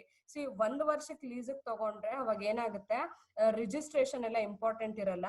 More than 1 year ಆಗ್ಬಿಟ್ರೆ ಏನಾಗುತ್ತೆ, it becomes mandatory that the auditor has to confirm with regard to the registration ಅಥವಾ ಒಂದು agreement ಅಂತ ಏನಿರುತ್ತೋ ಅದನ್ನ ಮಾಡ್ಕೋಬೇಕಾಗುತ್ತೆ. ಸೊ ಇಲ್ಲಿ 2 ಟರ್ಮ್. ಫಸ್ಟ್ ಆಡಿಟರ್ ಏನ್ ಚೆಕ್ ಮಾಡ್ಬೇಕು, ಇದು ಫ್ರೀ ಹೋಲ್ಡ್ ಪ್ರಾಪರ್ಟಿನ ಅಥವಾ ಲೀಸ್ ಮೇಲೆ ತಗೊಂಡಿದಾರ ಅಂತ ಚೆಕ್ ಮಾಡ್ಬೇಕು. ಅದಾದ ನಂತರ ಇದೇನಾದ್ರೂ ಫ್ರೀ ಹೋಲ್ಡ್ ಅಥವಾ ಇವರು ಸ್ವಂತ ಹಣದಲ್ಲೋ ಓನ್ ಸೋರ್ಸ್ ಅಲ್ಲೋ ಅಥವಾ ಹೇಗೋ ಆಗ ಸಾಲ ಮಾಡಿ ತೀರ್ಸಿರ್ತಾರೆ and it purely belongs to the organisation. ನಾವು ಆ ತರ ಫ್ರೀ ಹೋಲ್ಡ್ ಪ್ರಾಪರ್ಟಿ ಆಯ್ತು ಇದೆ ಅಂತ ಗೊತ್ತಾದ್ರೆ next the auditor has to verify the title deed ಅಂತ ಅಂತಾರೆ. ಅಂದ್ರೆ ಇದು ಯಾರ ಹೆಸರಲ್ಲಿ ಇದೆ, ಇದು ನಿಜವಾಗ್ಲೂ ಕ್ಲೈಂಟ್ ಹೆಸರಲ್ಲೇ ಇದೆಯಾ ಅಂತ ಚೆಕ್ ಮಾಡುವಂತದ್ದು. ಯಾಕಂದ್ರೆ C once the obligation is been cleared then the title deed is transferred in the name of the client itself. ಅದಕ್ಕೆ ಏನ್ ಮಾಡ್ತಾರೆ, ಆಡಿಟರ್ ಫಸ್ಟ್ ಚೆಕ್ ಮಾಡ್ತಾರೆ ಇದು ಫ್ರೀ ಹೋಲ್ಡಾ ಲೀಸ್ ಹೋಲ್ಡಾ ಅಂತ. ಅದು ಫ್ರೀ ಹೋಲ್ಡ್ ಅಂತ ಗೊತ್ತಾದ್ರೆ ಇದು ನಿಜವಾಗ್ಲೂ ಕ್ಲೈಂಟ್ ಹೆಸರಲ್ಲೇ ಇದೆಯೋ ಇಲ್ವೋ ಅಂತ ಟೈಟಲ್ ಡೀಡ್ ಮುಖಾಂತರ ಕನ್ಫರ್ಮೇಶನ್ ಮಾಡ್ಕೋತಾರೆ. ಮೂರನೇದ್ ಬಂದು ಎನ್ಕಂಬ್ರೆನ್ಸ್ ಸರ್ಟಿಫಿಕೇಟ್ಸ್. ಅದೇ ಹೇಳಿದ್ನಲ್ಲ, ಎನ್ಕಂಬ್ರೆನ್ಸ್ ಸರ್ಟಿಫಿಕೇಟ್ ಅಂತಂದ್ರೆ ಆಬ್ಲಿಗೇಷನ್ ಆಯ್ತಾ. Obligation encumbrance is basically the obligation. ಇಲ್ಲಿ ಏನ್ ಮಾಡ್ತಾನೆ, you should check the other documents like the encumbrance certificate to see whether the property is free of any charge. ಅಂದ್ರೆ ಇಲ್ಲಿ ಏನಾಯ್ತು, ಈ ಎನ್ಕಂಬ್ರೆನ್ಸ್ ಸರ್ಟಿಫಿಕೇಟ್ ಅಂತಂದ್ರೆ ವಿ ಆರ್ ಕ್ಲಿಯರ್ ಅಂತ ಒಂದು ಸರ್ಟಿಫಿಕೇಟ್ ಕೊಟ್ಬಿಡ್ತಾರೆ, we are free of the obligation ಅನ್ನೋ ಲೆಕ್ಕಾಚಾರ. ಸೊ ಅದನ್ನು ಚೆಕ್ ಮಾಡುವಂತದ್ದು ಯಾರು, ಆಡಿಟರ್ಸ್. ಇದಾದ ನಂತರ if it is mortgaged he should verify the mortgage deed. ಈಗ ಹೇಗೆ ಅಗ್ರಿಮೆಂಟ್ ಅಥವಾ ಏನೋ ಒಂದು ಪಾರ್ಟ್ನರ್ಶಿಪ್ ಎಂಟ್ರಿ ಆಗ್ತಿದ್ದಂಗೆ ನಿಮ್ಗೆ ಹೆಂಗೆ ಪಾರ್ಟ್ನರ್ಶಿಪ್ ಡೀಡ್ ಸಿಗುತ್ತೋ ಅದೇ ತರ ಈ ಅಸೆಟ್ ನ ಅಥವಾ ಈ ಲ್ಯಾಂಡ್ ಅಂಡ್ ಬಿಲ್ಡಿಂಗ್ ನ ಆರ್ಗನೈಸೇಷನ್ ಅವರು ಮಾರ್ಟ್ಗೇಜ್ ಮಾಡಿದ್ರೆ ಅದಕ್ಕೆ ಒಂದು ಮಾರ್ಟ್ಗೇಜ್ ಡೀಡ್ ಅಂತ ಕೊಡ್ತಾರೆ, which is nothing but A documentation confirming that this asset is been mortgage ಅಂತ. ಸೊ ಅದನ್ನು ಚೆಕ್ ಮಾಡ್ಬೇಕಾಗುತ್ತೆ ಆಡಿಟರ್ಸ್. ಅದಾದ ನಂತರ however the auditor should obtain a certificate from the client's legal advisor confirming the validity of the ownership. ಈಗ ಇವ್ರು ಹೇಳ್ತಾರೆ this belongs to the organization ಅಂತ ಹೇಳೋದು ಸುಲಭ, ಆದ್ರೂ ಏನ್ ಮಾಡ್ಬೇಕು, auditor has to get a certificate from the legal adviser. ಯಾರಿರ್ತಾರೋ ಆರ್ಗನೈಸೇಷನ್ ಲೀಗಲ್ ಅಡ್ವೈಸರ್ಸ್ ಅಂತ ಇರ್ತಾರೆ, ಅಂತವ್ರಿಂದ ಒಂದು ಸರ್ಟಿಫಿಕೇಟ್ ನ ತಗೋಬೇಕಾಗುತ್ತೆ. ಏನಕ್ಕೆ? To confirm the validity of the ownership. ನಿಜವಾಗ್ಲೂ ಕ್ಲೈಂಟ್ ಏನು ಆಡಿಟ್ ಮಾಡ್ತಿರ್ತೀವೋ ಆ ಕ್ಲೈಂಟ್ ಹೆಸರಲ್ಲೇ ಈ ಆರ್ಗನೈಸೇಷನ್ ಇದೆ ಅನ್ನೋದಕ್ಕೆ ಒಂದು ಕ್ರಾಸ್ ವೆರಿಫೈಯಿಂಗ್ ಟರ್ಮ್ಸ್ ಅಂತ ಹೇಳಬಹುದು. ಇದಾದ ನಂತರ ನೆಕ್ಸ್ಟ್ ಪಾಯಿಂಟ್ ಏನು, ಲ್ಯಾಂಡ್ ಯಾವಾಗ್ಲೂ it is valued at the cost price ಅಂತ ಹೇಳ್ತಾರೆ. ಸೊ ಅಂಡ್ ವಿಚ್ ಇನ್ಕ್ಲೂಡ್ಸ್ ಅದೇ ಏನೇನ್ ಕಾಸ್ಟ್ ಪ್ರೈಸ್ ಅಂತ ಬಂದಾಗ ಏನಾಗುತ್ತೆ, ದಟ್ ಇನ್ಕ್ಲೂಡ್ಸ್ ಪರ್ಚೇಸ್ ಪ್ರೈಸ್, ನಾನು ಎಷ್ಟು ಕೊಂಡ್ಕೊಂಡಿದ್ದೆ, ಅದ್ರ ಜೊತೆಗೆ ರಿಜಿಸ್ಟ್ರೇಷನ್ ಮಾಡ್ಬೇಕಾದ್ರೆ ಎಷ್ಟು ಕಮಿಷನ್ ಪೇ ಮಾಡಿದ್ದೆ, ಅದ್ರ ಜೊತೆಗೆ ಎಷ್ಟು ಲೀಗಲ್ ಚಾರ್ಜಸ್ ನ ಬೇರ್ ಮಾಡಿದ್ದೆ, ಈ ಮೂರು ಪ್ರೈಸ್ ಸೇರಿ ಏನಾಗುತ್ತೆ ಕಾಸ್ಟ್ ಪ್ರೈಸ್ ಅಂತ ಕರಿತೀವಿ. So land is always valued at the cost price ಅಂತ ಹೇಳಬೇಕು. ಅದಾದ ನಂತರ it should be remembered that land is not a depreciable asset. Has you all know, land ಅನ್ನೋದು ಡಿಪ್ರಿಷಿಯಬಲ್ ಅಸೆಟ್ಸ್ ಖಂಡಿತ ಅಲ್ಲ. ಯಾಕಂದ್ರೆ ದಿ ಫ್ರೀ ಲ್ಯಾಂಡ್ ಏನಿರುತ್ತೋ it is an appreciable asset and not depreciable asset. ಒಂದು ಸತಿಯಲ್ಲಿ ಬಿಲ್ಡಿಂಗ್ ಕನ್ಸ್ಟ್ರಕ್ಷನ್ ಸ್ಟಾರ್ಟ್ ಆದ್ರೆ then it is considered as a depreciable asset. ಯಾವಾಗ್ಲೂ ಅಷ್ಟೇ ಫ್ರೀ ಲ್ಯಾಂಡ್ಗೆ ಅಥವಾ ಏನಂತಾರೆ ಆ ಲ್ಯಾಂಡ್ ಅಂತ ಏನಿರುತ್ತೋ ಅದ್ ಯಾವಾಗ್ಲೂ ಅಪ್ರಿಷಿಯಬಲ್ ಅಸೆಟ್ ಆಗುತ್ತೆ ಹೊರತು ಅದ್ರ ಮೇಲೆ ಡಿಪ್ರಿಸಿಯೇಷನ್ ಚಾರ್ಜ್ ಮಾಡ್ಲಿಕ್ಕೆ ಬರೋದಿಲ್ಲ. ಇದಾದ ನಂತರ ನೆಕ್ಸ್ಟ್ ಪಾಯಿಂಟ್, ಈ ಬಿಲ್ಡಿಂಗ್ ಅಂತ ಏನಿರುತ್ತೋ, ನನ್ನ ಹೆಸರಲ್ಲಿ ಲ್ಯಾಂಡ್ ಇದೆ, so it is appreciable asset, we need not have to worry. ಅದನ್ನ ಬಿಟ್ಟು ಫೈನಾನ್ಷಿಯಲ್ ಸ್ಟೇಟ್ಮೆಂಟ್ ಅಲ್ಲಿ ನಾವು ಕಾಸ್ಟ್ ಪ್ರೈಸ್ ಲೆಕ್ಕದಲ್ಲೇ ತೋರಿಸ್ತಿರ್ತೀವಿ. ಈ ಕಾಸ್ಟ್ ಪ್ರೈಸ್ ಅಂದ್ರೆ ಏನು, ಇಟ್ ಇನ್ಕ್ಲೂಡ್ಸ್ ಪರ್ಚೇಸ್ ಪ್ರೈಸ್, ಎಷ್ಟು ಕಮಿಷನ್ ಪೇ ಮಾಡಿದ್ದಾರೆ ರಿಜಿಸ್ಟ್ರೇಷನ್ಗೆ, ಅದಾದ ನಂತರ ಲೀಗಲ್ ಚಾರ್ಜಸ್ ಇನ್ಕ್ಲೂಡ್ ಆಗುವಂಥದ್ದು. ಈ ಲ್ಯಾಂಡ್ ಆದ್ಮೇಲೆ ನೆಕ್ಸ್ಟ್ ಬಿಲ್ಡಿಂಗ್ ಏನಾದ್ರು ಇದ್ರೆ ನೋಡಿ ಅದನ್ನ ಹೆಂಗ್ ವ್ಯಾಲ್ಯೂ ಮಾಡ್ಬೇಕು, it has to be valued at cost less depreciation. ಇಲ್ಲಿ ಲ್ಯಾಂಡ್ ಗೆ ಡಿಪ್ರಿಸಿಯೇಷನ್ ಬರ್ಲಿಲ್ಲ, ಆದ್ರೆ ಬಿಲ್ಡಿಂಗ್ ಗೆ ಡಿಪ್ರಿಸಿಯೇಷನ್ ಬರುತ್ತೆ. ಸೊ ಏನ್ ಮಾಡ್ಬೇಕು, ಎಷ್ಟು ವ್ಯಾಲ್ಯೂ ತೋರಿಸ್ಬೇಕು, it has to be valued at ಎಷ್ಟು ಕಾಸ್ಟ್ ಇದೆ ಅದ್ರ ಜೊತೆಗೆ we have to deduct the depreciation. So cost less depreciation ಆಯ್ತು. ಅದಾದ ನಂತರ ನೋಡಿ it should be remembered that it is to be charge even if the building is not use during the year ಅಂತಾರೆ. ಯಾವಾಗ್ಲೂ ಅಷ್ಟೇ, ನಾನೊಂದು ಕಾರ್ ತಗೊಂಡೆ ಅಥವಾ ಬೈಕ್ ತಗೊಂಡೆ, ಅದನ್ನ ನಿಲ್ಸಿರ್ತೀನಿ ಆಯ್ತಾ, ನಾನು ಅದನ್ನ ಯೂಸ್ ಮಾಡಿಲ್ಲ ಅನ್ನೋದಾದ್ರೂ depreciation has to be charged because of the wear and tear that is been caused. ಇಲ್ಲ ಅಂದ್ರೆ ನಾನು ಅದು ಯೂಸೇ ಮಾಡಿಲ್ಲ ಅಂದ್ರೆ ಡ್ಯೂ ಟು ಆಬ್ಸೊಲೆಸೆನ್ಸ್ ಅಥವಾ ಪ್ಯಾಸೇಜ್ ಆಫ್ ಟೈಮ್ ಏನಿದೆಯೋ ಅದಕ್ಕಾದ್ರೂ ನಾವು ಡಿಪ್ರಿಸಿಯೇಷನ್ ನ ಚಾರ್ಜ್ ಮಾಡ್ಬೇಕಾಗಿರೋ ಅಂತದ್ದು. So kindly remember, whenever we are talking about the land and building, freehold ಅಥವಾ ಫ್ರೀ ಲ್ಯಾಂಡ್ಸ್ ಏನಿರುತ್ತೋ ಅದು ಅಪ್ರಿಷಿಯಬಲ್ ಅಸೆಟ್ ಆಗುತ್ತೆ. It does not attract the depreciation. So you have to value the land at cost price which is inclusive of purchase price, commission pay to the registration and legal charge. ಅದು ಬಿಟ್ಟು whenever we are talking about the building it has to be valued at cost less depreciation ಅಂತ ಕರಿತೀವಿ. That means we are deducting the depreciation from its cost. Adad nantra even though the building may not be in use, but then also it is the duty of the organization to charge the depreciation. So ಇಲ್ಲಿ ಏನಾಯ್ತು, land and building ಅಂತ ಮಾತಾಡ್ಬೇಕಾದ್ರೆ these are all the points that has to be properly concentrated by the auditor. ಇದಾದ ನಂತರ in case if the building is under construction ಅಂತ ಅನ್ಕೊಳ್ಳಿ, ಇನ್ನು ಕಟ್ಟಿಸ್ತಿದ್ದಾರೆ, ಅವಾಗ ಯಾವ ತರ ವ್ಯಾಲ್ಯೂಯೇಷನ್ ಮಾಡ್ತೀರಾ? ಇನ್ನು ಕಟ್ತಾ ಇದಾರೆ ಬಿಡಿ, ಅದನ್ನ ವ್ಯಾಲ್ಯೂ ಮಾಡ್ಬೇಡಿ ಅನ್ಲಿಕ್ಕೆ ಸಾಧ್ಯ ಇಲ್ಲ. Because the financial statement do not show the fair and true value of the organisation position ಆಗ್ಬಿಡುತ್ತೆ.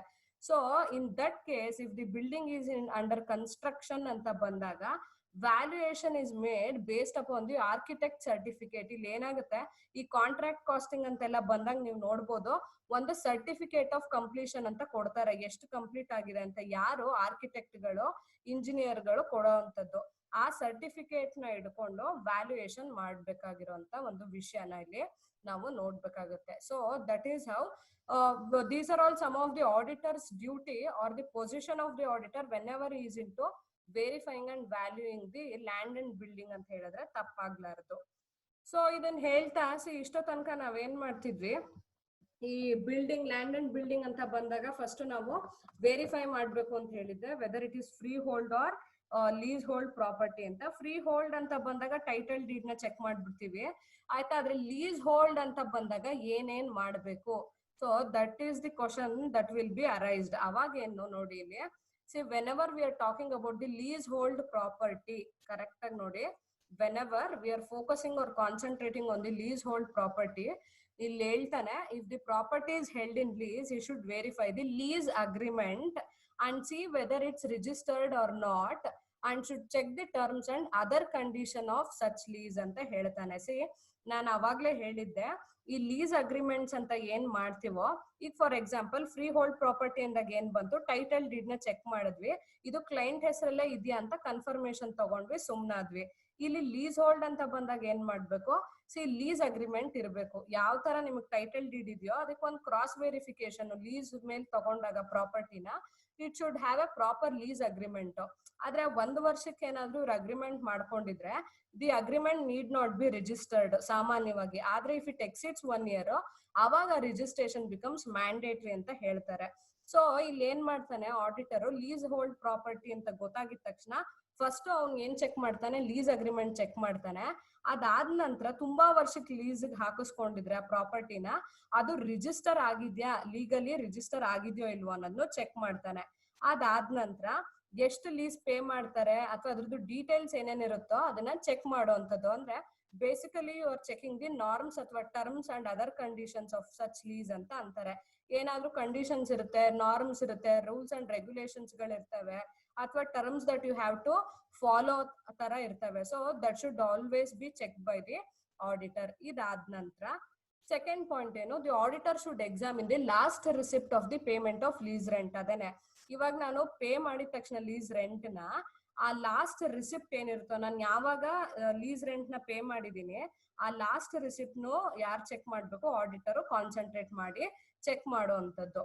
ಇದಾದ ನಂತರ whenever we are talking about the leasehold property, valuation ಅಂತ ಬಂದಾಗ it is similar to building. ಏನ್ ಮಾಡ್ತಾರೆ, it should be valued at cost less depreciation. ನೀವು leasehold ಆದ್ರೂ ತಗೊಳ್ಳಿ ಇಲ್ಲ ಫ್ರೀ ಹೋಲ್ಡ್ ಆದ್ರೂ ಆಗ್ಲಿ, whenever it is a building then it is a depreciable asset which has to be valued at costless depreciation ಅಂತ ಹೇಳುವಂಥದ್ದು. ಇದಾದ ನಂತರ ನೆಕ್ಸ್ಟ್ ಇಂಪಾರ್ಟೆಂಟ್ ಅಸೆಟ್ ಯಾವುದು, ಫಿಕ್ಸೆಡ್ ಅಸೆಟ್ ಅಥವಾ ಟ್ಯಾಂಜಿಬಲ್ ಅಸೆಟ್. ಯಾಕೆ ಟ್ಯಾಂಜಿಬಲ್ ಅಂತೀವಿ, ಬೇಸಿಕಲಿ ಟ್ಯಾಂಜಿಬಿಲಿಟಿ ಅಂತ ಕರಿಬೇಕಾದ್ರೆ we can see, we can feel and we can touch, ಅದಕ್ಕೆ ನಾವು ಅದನ್ನ ಟ್ಯಾಂಜಿಬಲ್ ಅಂತ ಕರೆಯುವಂಥದ್ದು. ಸೊ ನೆಕ್ಸ್ಟ್ ಇಂಪಾರ್ಟೆಂಟ್ ಯಾವುದು, ಪ್ಲಾಂಟ್ ಅಂಡ್ ಮೆಷಿನರಿ ಅಂತ ನೋಡಬಹುದು. The next important asset, fixed asset or tangible asset is plant and machinery.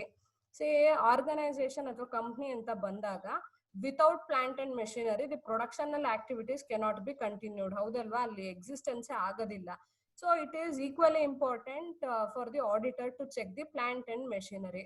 ಇದನ್ನ ಹೇಳ್ಬೇಕಾದ್ರೆ ಏನ್ ಮಾಡ್ತಾರೆ ಆರ್ಗನೈಸೇಷನ್ ಅವರು, ಬೇಸಿಕಲಿ ಎಷ್ಟು ಮೆಷಿನರಿನ ಕೊಂಡ್ಕೊಂಡಿರ್ತಾರೋ, ಎಷ್ಟು ಅದೇ ಯಾವ್ಯಾವ್ದು ಮೆಷಿನರಿ ಪ್ಲಾಂಟ್ ಅಂಡ್ ಮೆಷಿನರಿನ ಪರ್ಚೇಸ್ ಮಾಡಿರ್ತಾರೋ ಅದಕ್ಕೆ ಒಂದು ಶೆಡ್ಯೂಲ್ ಅಂತ ಮಾಡಿರ್ತಾರೆ. ಸೊ ಆ ಶೆಡ್ಯೂಲ್ ನ ಯಾರಿಗೆ ಕೊಡ್ಬೇಕು, ಆಡಿಟರ್ಸ್ಗೆ ಕೊಡುವಂಥದ್ದು. ಅಲ್ಲದೆ ಸಪರೇಟ್ ರಿಜಿಸ್ಟರ್ನು ಮೇಂಟೈನ್ ಮಾಡಿರ್ತಾರೆ ಆರ್ಗನೈಸೇಷನ್ ಅವರು. ಯಾವಾಗ್ಲೂ ಅಷ್ಟೇ ನೆನ್ಪಿಟ್ಕೊಳ್ಳಿ, whenever we are talking about the purchases of fixed asset ಅಂತ ಬಂದಾಗ ಸಪರೇಟ್ ಫಿಕ್ಸೆಡ್ ಅಸೆಟ್ ರಿಜಿಸ್ಟರ್ ಅಂತಾನೆ ಮೇಂಟೈನ್ ಮಾಡಿರ್ತಾರೆ ಆರ್ಗನೈಸೇಷನ್ ಅಲ್ಲಿ. ಈ ಆಡಿಟರ್ ಆದವನು ಏನ್ ಮಾಡ್ಬೇಕು, ಫಸ್ಟ್ ಲಿಸ್ಟ್ ನ ತಗೋಬೇಕು. ಆ ಲಿಸ್ಟ್ ನ ಏನಂತ ಕರೀತಾರೆ, ಶೆಡ್ಯೂಲ್ ಅಂತ ಕರೀತಾರೆ. ಎಷ್ಟು ಒಂದು ಲಿಸ್ಟ್ ಅಂತ ಕೊಟ್ಟಾಗ, ಇವಾಗ ಫಾರ್ ಎಕ್ಸಾಂಪಲ್ ಏನ್ ಲಿಸ್ಟ್ ಮಾಡ್ತೀವಿ, ಪ್ರಾವಿಷನ್ ಲಿಸ್ಟ್ ಅಂತ ಬರ್ಕೋತೀವಿ ನೋಡಿ. ಸೊ ಅದ್ರಲ್ಲಿ ಏನು ಡೈಲಿ ಯೂಸೇಜ್ಗೆ ಏನೇನ್ ಬೇಕು, ಸಾಸಿವೆ, ಉದ್ದಿನ ಬೇಳೆ, ಕಡಲೆ ಬೇಳೆ ಆ ತರ ಬರ್ಕೊಂಡ್ ಹೋದಂಗೆ ನೀವ್ ಇಲ್ಲಿ ಏನೇನ್ ಪರ್ಚೇಸ್ ಮಾಡಿರ್ತಿರೋ ಪ್ಲಾಂಟ್ ಅಂಡ್ ಮೆಷಿನ್ ಅದನ್ನು ಲಿಸ್ಟ್ ಮಾಡ್ತಾ ಬರ್ಬೇಕಾಗುತ್ತೆ. ಯಾರು, ಆರ್ಗನೈಸೇಷನ್ ಅವರು. ಓಕೆ, ಈ ಏಪ್ರಿಲ್ ತಿಂಗಳಲ್ಲಿ ನಾನು ಒಂದು ಏನೋ ಮೆಷಿನರಿ ತಗೊಂಡಿದ್ದೀನಿ, ನೆಕ್ಸ್ಟ್ ಅದ್ರ ನೆಕ್ಸ್ಟ್ ವರ್ಷಕ್ಕೆ ಇನ್ನೊಂದು ಮೆಷಿನರಿ ಪರ್ಚೇಸ್ ಮಾಡಿದ್ದೀನಿ. So that is how you prepare a schedule or list of plant and machinery that has to be handed over or given to the auditor ಅಂತ ಹೇಳಬಹುದು. ಸೊ ಇಲ್ಲೇನಾಯ್ತು, the auditor has to obtain this list of plant and machinery which is certified by the responsible officials. ಬಾಯಿಗೆ ಬಂದಂಗೆ ನಾವು list ನ ಬರೆಯಕ್ಕಾಗಲ್ಲ. ಯಾವ್ಯಾವ ತಿಂಗಳಲ್ಲಿ ಯಾವ್ಯಾವ ವರ್ಷದಲ್ಲಿ ಏನೇನ್ ಪರ್ಚೇಸ್ ಮಾಡಿರ್ತೀವೋ ಅದನ್ನ ಲಿಸ್ಟ್ ಮಾಡಿದ ನಂತರ it has to be properly authorised and certified by the responsible official of the organisation. ಅದೇನ್ ಮಾಡುತ್ತೆ ಈ schedule, it gives all the important details about each and every plant and machinery ಅಂತ ಹೇಳುವಂಥದ್ದು. ಆ complete details ಅದರಲ್ಲಿ ಸಿಗ್ತದೆ. ಅದಾದ ನಂತರ ಸಿ ಆಡಿಟರ್ ರಿಜಿಸ್ಟರ್ ಜೊತೆಗೆ ಕಂಪೇರ್ ಮಾಡಬೇಕು. ಯಾವಾಗ್ಲೂ ಅಷ್ಟೇ ಪ್ಲಾಂಟ್ ಅಂಡ್ ಮೆಷಿನರಿ ರಿಜಿಸ್ಟರ್ಸ್ ಅಥವಾ ಫಿಕ್ಸೆಡ್ ಅಸೆಟ್ ರಿಜಿಸ್ಟರ್ ಅಂತ ಇರುತ್ತೆ ಆನ್ ದಿ ಹೋಲ್. ಸೊ ಇಲ್ಲಿ ಏನ್ list ತಗೊಂಡಿರ್ತಿರೋ that should be cross verified with that of the register maintained by the organisation. First ಏನ್ ಮಾಡಿದ್ವಿ, ಒಂದು ಲಿಸ್ಟ್ ತಗೊಂಡ್ವಿ, ಪ್ಲಾಂಟ್ ಅಂಡ್ ಮೆಷಿನರಿ ಪರ್ಚೇಸ್ ಮಾಡಿರೋ ಲಿಸ್ಟ್. ಅದು ಯಾರಿಂದ ಸರ್ಟಿಫೈ ಆಗಿತ್ತು, ರೆಸ್ಪಾನ್ಸಿಬಲ್ ಅಫಿಷಿಯಲ್ ಸರ್ಟಿಫೈ ಮಾಡಿದ್ರು. ಅದ್ರಲ್ಲಿ ಏನೇನಿತ್ತು, all the details about the plant and machinery ಇತ್ತು. ಇದನ್ನ ಆಡಿಟರ್ ಆ ಲಿಸ್ಟ್ ನ ಇಟ್ಕೊಂಡು ಯಾವ್ದ್ರ ಜೊತೆ ಕಂಪೇರ್ ಮಾಡ್ದ, he compared with the plant register ಅಂತ ಹೇಳುವಂಥದ್ದು. ಇದಾದ ನಂತರ see if the machinery is acquired under hire purchase he should verify the hire purchase agreement ಅಂತ ಹೇಳ್ತಾರೆ. ಅಂದ್ರೆ ಇಲ್ಲಿ ಏನಾಯ್ತು, whenever we are talking about the hire purchase basis ಮೇಲೆ ಪರ್ಚೇಸ್ ಮಾಡಿದ್ರೆ, see not all the machinery would be taken on a full cash basis. So ಇಲ್ಲ ಒಂದೊಂದ್ಸತಿ ಏನಾಗುತ್ತೆ, ಹೈಯರ್ ಪರ್ಚೇಸ್ ಬೇಸಿಸ್ ಮೇಲೂ ತಗೊಂಡಿರ್ತಾರೆ. ಅವಾಗ ಏನಾಗುತ್ತೆ, he should verify the hire purchase agreement similar to that of lease agreement. ಹೆಂಗೋ ಇಷ್ಟು ವರ್ಷಕ್ಕೆ ಅಂತ, ಅದೇ ತರ ಹೈಯರ್ ಪರ್ಚೇಸ್ ಬೇಸಿಸ್ ಮೇಲೆ ಏನಾದ್ರು ಕೊಂಡ್ಕೊಂಡಿದ್ರೆ ಹೈಯರ್ ಪರ್ಚೇಸ್ ಅಗ್ರಿಮೆಂಟ್ ನ ವೆರಿಫೈ ಮಾಡ್ಬೇಕಾಗುತ್ತೆ. ಇದಾದ ನಂತರ next, if the machinery is been imported from the other foreign countries, ಅವಾಗ ಏನ್ ಮಾಡ್ಬೇಕು ಆಡಿಟರ್, ಇಂಪೋರ್ಟ್ ಲೈಸೆನ್ಸ್ ಇದೆಯಾ ಇದಕ್ಕೆ ಆರ್ಗನೈಸೇಷನ್ ಅವ್ರ ಹತ್ರ, ಅದನ್ನ ತರಿಸ್ಕೊಳಕ್ಕೆ ಇಂಪೋರ್ಟ್ ಲೈಸೆನ್ಸ್ ಇದೆಯಾ ಅಂತ ಚೆಕ್ ಮಾಡ್ಬೇಕು. ಕೆಲವೊಂದು ಸತಿ ನಾವ್ ಯಾವ ಕಂಪನಿಯಿಂದ ಇಂಪೋರ್ಟ್ ಮಾಡ್ಕೊಂಡಿರ್ತೀವೋ ಅವ್ರದ್ದು ಎಕ್ಸ್ಪೋರ್ಟ್ ಲೈಸೆನ್ಸ್ ಕೂಡ ಚೆಕ್ ಮಾಡುವಂತದ್ದು. ಇದಾದ ನಂತರ ನಾನು ಪರ್ಚೇಸ್ ಮಾಡಿರೋದಕ್ಕೆ ಇನ್ವಾಯ್ಸ್ ಇದೆಯಾ, ಅದಾದ ನಂತರ RBI ಇಂದ ಪರ್ಮಿಷನ್ ಬೇಕು. ಏನಾಗುತ್ತೆ, ಬಾಯಿಗೆ ಬಂದಂಗೆ ನಾವು ಫಾರಿನ್ ಎಕ್ಸ್ಚೇಂಜ್ ಟ್ರಾನ್ಸಾಕ್ಷನ್ ಅಲ್ಲಿ ಹೋಗ್ಲಿಕ್ಕೆ ಸಾಧ್ಯ ಇಲ್ಲ, because it has to be properly channelise through RBI. ಯಾಕಂದ್ರೆ ಅಲ್ಲಿ ಏನಾಗುತ್ತೆ, ಫ್ಲಕ್ಚುಯೇಷನ್ ಸ್ಟಾರ್ಟ್ ಆಗ್ಬಿಡುತ್ತೆ. So that should not happen, it has to be under the regulated purview of the RBI ಅಂತ ಹೇಳ್ತಾರೆ. ಸೊ ಇಲ್ಲಿ 3 ವಿಷಯನ ಕಾನ್ಸಂಟ್ರೇಟ್ ಮಾಡ್ಬೇಕು. ನಾನು ಏನಾದ್ರೂ ಹೈಯರ್ ಪರ್ಚೇಸ್ ಅಗ್ರಿಮೆಂಟ್ ಬೇಸಿಸ್ ಮೇಲೆ ಮೆಷಿನರಿನ ಪರ್ಚೇಸ್ ಮಾಡಿದ್ರೆ ಹೈಯರ್ ಪರ್ಚೇಸ್ ಅಗ್ರಿಮೆಂಟ್ ಕರೆಕ್ಟ್ ಆಗಿರ್ಬೇಕು. ನೆಕ್ಸ್ಟ್ ಬಂದು ಅದನ್ನೇನಾದ್ರೂ ಇಂಪೋರ್ಟ್ ಮಾಡ್ತಿದ್ರೆ ಮೆಷಿನರಿನ, ಇಂಪೋರ್ಟ್ ಲೈಸೆನ್ಸ್ ಇದೆಯಾ ಆರ್ಗನೈಸೇಷನ್ ಅವ್ರ ಹತ್ರ, ಅದಾದ ನಂತರ ಪ್ರಾಪರ್ ಇನ್ವಾಯ್ಸ್ ಅಥವಾ ಬಿಲ್ ಇದೆಯಾ ಪರ್ಚೇಸ್ ಮಾಡಿರೋದಕ್ಕೆ, ಅದಾದ ನಂತರ RBI ಅವರಿಂದ ಪರ್ಮಿಷನ್ ಇದೆಯಾ for the foreign exchange transaction. ಈ 3 ವಿಷಯನ ನಾವು ಪ್ರಾಪರ್ ಆಗಿ ಕನ್ಫರ್ಮೇಶನ್ ತಗೋಬೇಕಾಗಿರುವಂತದ್ದು. ಅದಾದ ನಂತರ last point, it is similar to all other fixed assets. ಏನು, plant and machinery is also valued at cost less depreciation. Building ಇರ್ಬೋದು, ಪ್ಲಾಂಟ್ ಅಂಡ್ ಮೆಷಿನರಿ ಇರ್ಬೋದು, ಫರ್ನಿಚರ್ ಇರ್ಬೋದು, it is always valued at cost less depreciation. ಅದಾದ ನಂತರ ಇಲ್ಲಿ 2 important term ನ ನಾವು ನೋಡ್ಬೇಕಾಗತ್ತೆ. ಒಂದು ಕಂಪ್ನೀಸ್ ಆಕ್ಟ್ ಪ್ರಕಾರ, ಇನ್ನೊಂದು IT ಆಕ್ಟ್ ಪ್ರಕಾರ ಡಿಪ್ರಿಸಿಯೇಷನ್ ರೇಟ್ಸ್ ಚೇಂಜ್ ಆಗುವಂತದ್ದು. So the auditor has to be very careful whether it is the depreciation charge ಏನಿದೆಯೋ ಅದು reasonable rate and it is under the provision of the IT act ಅಥವಾ companies act ಆಯ್ತಾ ಅಂತ check ಮಾಡೋ ಅಂತದ್ದು. ಇದಾದ ನಂತರ ನೆಕ್ಸ್ಟ್ ಫರ್ನಿಚರ್ಸ್ ಅಂಡ್ ಫಿಕ್ಸ್ಚರ್ಸ್ ಒಂದಿದೆ.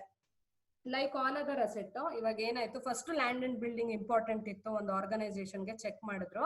ಅದಾದ ನಂತರ next plant and machineries other foremost important fixed asset. ಇದಾದ ನಂತರ the other important fixed asset would be furniture and fixtures. ಯಾವಾಗ್ಲೂ ಅಷ್ಟೇ ಒಂದು ಆರ್ಗನೈಸೇಷನ್ ಅಥವಾ ಕಂಪ್ನಿ ಅಂತ ಬಂದಾಗ this fixed asset is more important. ಯಾಕಂದ್ರೆ ಡೇ ಟು ಡೇ ನಾವು ಏನ್ ಯೂಸ್ ಮಾಡ್ತೀವಿ, it is furnitures and fixtures. ಯಾಕೆ, whenever we are talking about the administration, without chairs and desk nobody could sit and work properly. So that is why furniture is also one of the important asset ಅಂತ ಹೇಳುವಂತದ್ದು. ಇಲ್ಲಿ ನೋಡಿ, furniture is a movable asset whereas fixture becomes a part of another asset ಅಂತ ಹೇಳ್ತಾನೆ. ಇಲ್ಲಿ ಯಾಕೆ ಪ್ರಾಸ್ಪದವಾಗಿ furnitures and fixtures ಅಂತ ಇಟ್ಟಿದ್ದಾರೆ ಅಂದ್ರೆ, furniture is basically A chair ಅಂತ ಅನ್ಕೋಣ. ಫಿಕ್ಸ್ಚರ್ಸ್ ಅಂದ್ರೆ ಏನು, ಆ ನಟ್ಟು ಬೋಲ್ಟ್ ಏನಿರುತ್ತೋ ಅದನ್ನ ಅಸೆಂಬಲ್ ಮಾಡಕ್ಕೆ, ಒಂದು ಚೇರ್ ನಾನು ಅಸೆಂಬಲ್ ಮಾಡಕ್ಕೆ ನಟ್ಸ್ ಅಂಡ್ ಬೋಲ್ಟ್ಸ್ ಏನ್ ಯೂಸ್ ಮಾಡಿರ್ತೀನೋ that also has a value and that is called as fixtures ಅಂತ ಕರೆಯುವಂಥದ್ದು. It is nothing but the subsidiary asset or the allied asset which is associated with the main asset ಅಂತ ಕರೆದ್ರೆ ತಪ್ಪಾಗ್ಲಾರ್ದು. So furniture ಏನು, ಅದನ್ನ assemble ಮಾಡ್ಬೇಕಾದ್ರೆ ನಾನು use ಮಾಡೋ nut and bolt ನ ಫಿಕ್ಸ್ಚರ್ಸ್ ಅಂತ ಕರಿತೀವಿ. ಇದನ್ನ ಮನ್ಸಲ್ಲಿ ಇಟ್ಕೊಳ್ಳಿ. So furniture is basically a movable asset. ಹೌದು. ಇದಾದ ನಂತರ ಏನಾದ್ರೂ if any addition is made during the year, you should verify the invoice and passbook for the payment ಅಂತ ಅಂತಾನೆ. ಅಂದ್ರೆ ಇಲ್ಲಿ ನೋಡಿ, ಇವಾಗ ನಾನು ಈ ವರ್ಷದಲ್ಲಿ ಒಂದಷ್ಟು ಚೇರ್ಸ್ ಅಂಡ್ ಡೆಸ್ಕ್ ನ ತಗೊಂಡಿದ್ದೆ. ಮತ್ತೇನಾಯ್ತು, I felt it is very ಏನೋ ಒಂಥರ ಶಾರ್ಟೇಜ್ ಬರ್ತಿದೆ ಅಥವಾ ಇನ್ನೂ ಬೇಕು ಅಂತ ಅನ್ಸಿದ್ರೆ, if I feel there is a shortage in this, then I would like to purchase some more. ಅವಾಗ ಏನಾಗುತ್ತೆ, if I don't wait till the beginning of the new financial year, ಮಧ್ಯದಲ್ಲೇ ನಾನು ಏನಾದ್ರೂ ಬೇರೆ ಫರ್ನಿಚರ್ ಅಂಡ್ ಫಿಕ್ಸರ್ ಪರ್ಚೇಸ್ ಮಾಡಿದ್ರೆ ಅದಕ್ಕೆ proper ಆಗಿ invoice and passbook ಇರಬೇಕು. ಅಂದ್ರೆ ಇಲ್ಲಿ ಏನಾಯ್ತು, first bills and invoice check ಮಾಡ್ತಾನೆ ಆಡಿಟರ್. ಅದಾದ ನಂತರ ಪೇಮೆಂಟ್ ಕನ್ಫರ್ಮೇಶನ್ಗೆ ಪಾಸ್ಬುಕ್ ಚೆಕ್ ಮಾಡುವಂತದ್ದು. ಇದಾದ ನಂತರ ಸೆಕೆಂಡ್ ನಾ ಹೇಳ್ದಂಗೆ ಇದಕ್ಕೂ ಅಷ್ಟೇ ಶೆಡ್ಯೂಲ್ ಆಫ್ ಫರ್ನಿಚರ್ ನ ತಗೋಬೇಕು. ಅದ ಲಿಸ್ಟ್ ಹೇಳದ್ನಲ್ಲ, ಲಿಸ್ಟ್ ಮಾಡಿರ್ತಾರೆ ಅವರು, ಇಷ್ಟು ಪರ್ಚೇಸ್ ಮಾಡಿದ್ದು ಅಂತ, ಇಷ್ಟು ಪ್ಲಾಂಟ್ ಅಂಡ್ ಮೆಷಿನರಿ ಪರ್ಚೇಸ್ ಮಾಡಿದ್ವಿ ಅಂತ ಹೆಂಗ್ ಲಿಸ್ಟ್ ತಗೊಂಡ್ವೋ ಅದೇ ತರ ಇಷ್ಟು ಫರ್ನಿಚರ್ ಅಂಡ್ ಫಿಕ್ಸರ್ಸ್ ನಾವು ಪರ್ಚೇಸ್ ಮಾಡಿದೀವಿ ಅಂತ ಒಂದು ಲಿಸ್ಟ್ ತಗೋಬೇಕು. That should be again properly cross verified with the registers maintained by the organisation. ಅದಾದ ನಂತರ ಈ ಫರ್ನಿಚರ್ ಅಂಡ್ ಫಿಕ್ಸ್ಚರ್ ಅಂತ ಬಂದಾಗ ಜಾಸ್ತಿ ಅಕ್ವಿಸಿಷನ್ ಇರುತ್ತೆ ಅಥವಾ ಜಾಸ್ತಿ ಕ್ವಾಂಟಮ್ ಆಫ್ ಪರ್ಚೇಸಸ್ ಜಾಸ್ತಿ ಇರುತ್ತೆ. ಚಿಕ್ಕ ಚಿಕ್ಕ ಚೇರ್ ಇರ್ಬೋದು, ಡೆಸ್ಕ್ ಗಳಿರಬಹುದು, ಆ ತರ ತುಂಬಾ ತಗೊಂಡಿರ್ತಾರೆ. ಅದಕ್ಕೆ ಏನು, it should be properly numbered and proper account should be maintained. ಅದನ್ನ ಆಡಿಟರು ಕರೆಕ್ಟ್ ಆಗಿ ಚೆಕ್ ಮಾಡ್ಬೇಕು. ನೀವ್ ನೋಡಿ ನಮ್ ಕಾಲೇಜಲ್ಲಿ ಒಂದೊಂದು ಡೆಸ್ಕ್ ಅಥವಾ ನೀವೇನ್ ಕುತ್ಕೋತಿರೋ ಬೆಂಚಸ್ ಅದ್ರ ಕೆಳಗಡೆ KLE ಬಾರ್ ಅಂತ ನಂಬರ್ ಕೊಟ್ಟಿರ್ತಾರೆ. ಯಾಕೆ? It is because indirectly R directly they are tracking the number of the furnitures they have supplied. So ಅದಕ್ಕೆ ನೀವೆಲ್ಲಾದ್ರೂ ಹೋಗಿ SBI ಬ್ಯಾಂಕ್ ಹೋಗಿ ಅಲ್ಲಿ ಪ್ರತಿಯೊಂದು ಚೇರ್ ಮೇಲೂ ಬರ್ದಿರ್ತಾರೆ SBI / ಏನೋ ಒಂದು ನಂಬರ್ ಕೊಟ್ಟಿರ್ತಾರೆ. ಅಂದ್ರೆ they are making sure that the asset is been properly numbered. ಅದನ್ನ ಆಡಿಟರ್ ಬಂದಾಗ ಕ್ರಾಸ್ ವೆರಿಫೈ ಮಾಡುವಂತದ್ದು. ಇದಾದ ನಂತರ third point, repairs to furniture should be treated as revenue expenditure and hence it has to be debited to P&L account ಅಂತ ಹೇಳ್ತಾರೆ. ಅಂದ್ರೆ ನಾವೇನ್ ಹೇಳ್ತೀವಿ, purchases of such asset would be capital expenditure. ಆದ್ರೆ repair and maintenance ಅಂತ ಬಂದಾಗ ನಾವೆಲ್ಲಿ ತಗೋತೀವಿ, it is nothing but a revenue expenditure that has to be debited to P&L account. ಅದನ್ನ ಕರೆಕ್ಟ್ ಆಗಿ ನೆನ್ಪಿಡ್ಕೋಬೇಕು. ಇದಾದ ನಂತರ ಅದೇ ರಾಗ ಅದೇ ಹಾಡೋ ತರ, furniture is always valued at cost less depreciation at a reasonable rate. He should verify the method of depreciation. ಅದೇನೆ ಇಲ್ಲಿ ನಾವು ಚೆಕ್ ಮಾಡ್ಬೇಕಾದ್ರೆ WDV ಮೆಥಡ್ ಅಲ್ಲಿ ಇವರು ಡಿಪ್ರಿಶಿಯೇಟ್ ಮಾಡಿದಾರೋ, ಸ್ಟ್ರೈಟ್ ಲೈನ್ ಮೆಥಡ್ ಅಲ್ಲಿ ಡಿಪ್ರಿಸಿಯೇಷನ್ ಚಾರ್ಜ್ ಮಾಡಿದಾರೋ ಅಂತ ನೋಡ್ಬೇಕಾಗುತ್ತೆ. The amount of depreciation varies with the usage ಅಂತ ಅಂತಾರೆ. ಅಂದ್ರೆ ಈ ಎಷ್ಟು ಪರ್ಸೆಂಟೇಜ್ ಇವಾಗ ನಾವು ಡಿಪ್ರಿಸಿಯೇಷನ್ ಚಾರ್ಜ್ ಮಾಡ್ಬೇಕು ಅನ್ನೋದು ಯೂಸೇಜ್ ಬೇಸಿಸ್ ಮೇಲೆ ಕನ್ಸಿಡರ್ ಮಾಡುವಂತದ್ದು. ಅದಕ್ಕೆ ಒಂದು ಸ್ಲ್ಯಾಬ್ ರೇಟ್ ಇರುತ್ತೆ, ಅದನ್ನ ಫಾಲೋ ಮಾಡ್ಬೇಕಾಗೋ ಅಂತ ಇದು ಕಂಡೀಷನ್ಸ್. ಇದಾದ ನಂತರ ಇನ್ನೊಂದು ಎಕ್ಸಾಂಪಲ್ ಇದೆ ನೋಡಿ, furniture which is used in canteen requires more depreciation than furniture used in office. ಆಯ್ತಾ? Hence the auditor must verify carefully to satisfy himself about the adequacy of the depreciation ಅಂತಾನೆ. ಇಲ್ಲಿ ಹೇಳಿದ್ನಲ್ವಾ, usage basis ಮೇಲೆ amount of depreciation charge ಮಾಡ್ತಾರೆ ಅಂತ. So suppose if ಆಫೀಸಲ್ಲಿ ಏನ್ furniture use ಮಾಡ್ತೀವೋ ಅದು ಒಂಥರ ಏನು ಡಿಸಿಪ್ಲಿನರಿ ಆಗಿ ಯೂಸ್ ಮಾಡಿರ್ತಾರೆ, ಯಾರು ರೆಕ್ಲೆಸ್ ಯೂಸೇಜ್ ಏನ್ ಮಾಡಿರಲ್ಲ. ಆದ್ರೆ whenever we are talking about the furniture which is used in canteen, ಆ ಕ್ಯಾಂಟೀನ್ ಅಲ್ಲಿ ಏನಾಗುತ್ತೆ, ಸಾವಿರಾರು ಜನ ಬರ್ತಾರೆ ಹೋಗ್ತಾರೆ, and it the fixed asset or the furniture which we are talking may be recklessly used. So ಆ ತರ ಬಂದಾಗ wear and tear of such asset would be greater when we compare it such furniture with that of the office utilisation or office usage.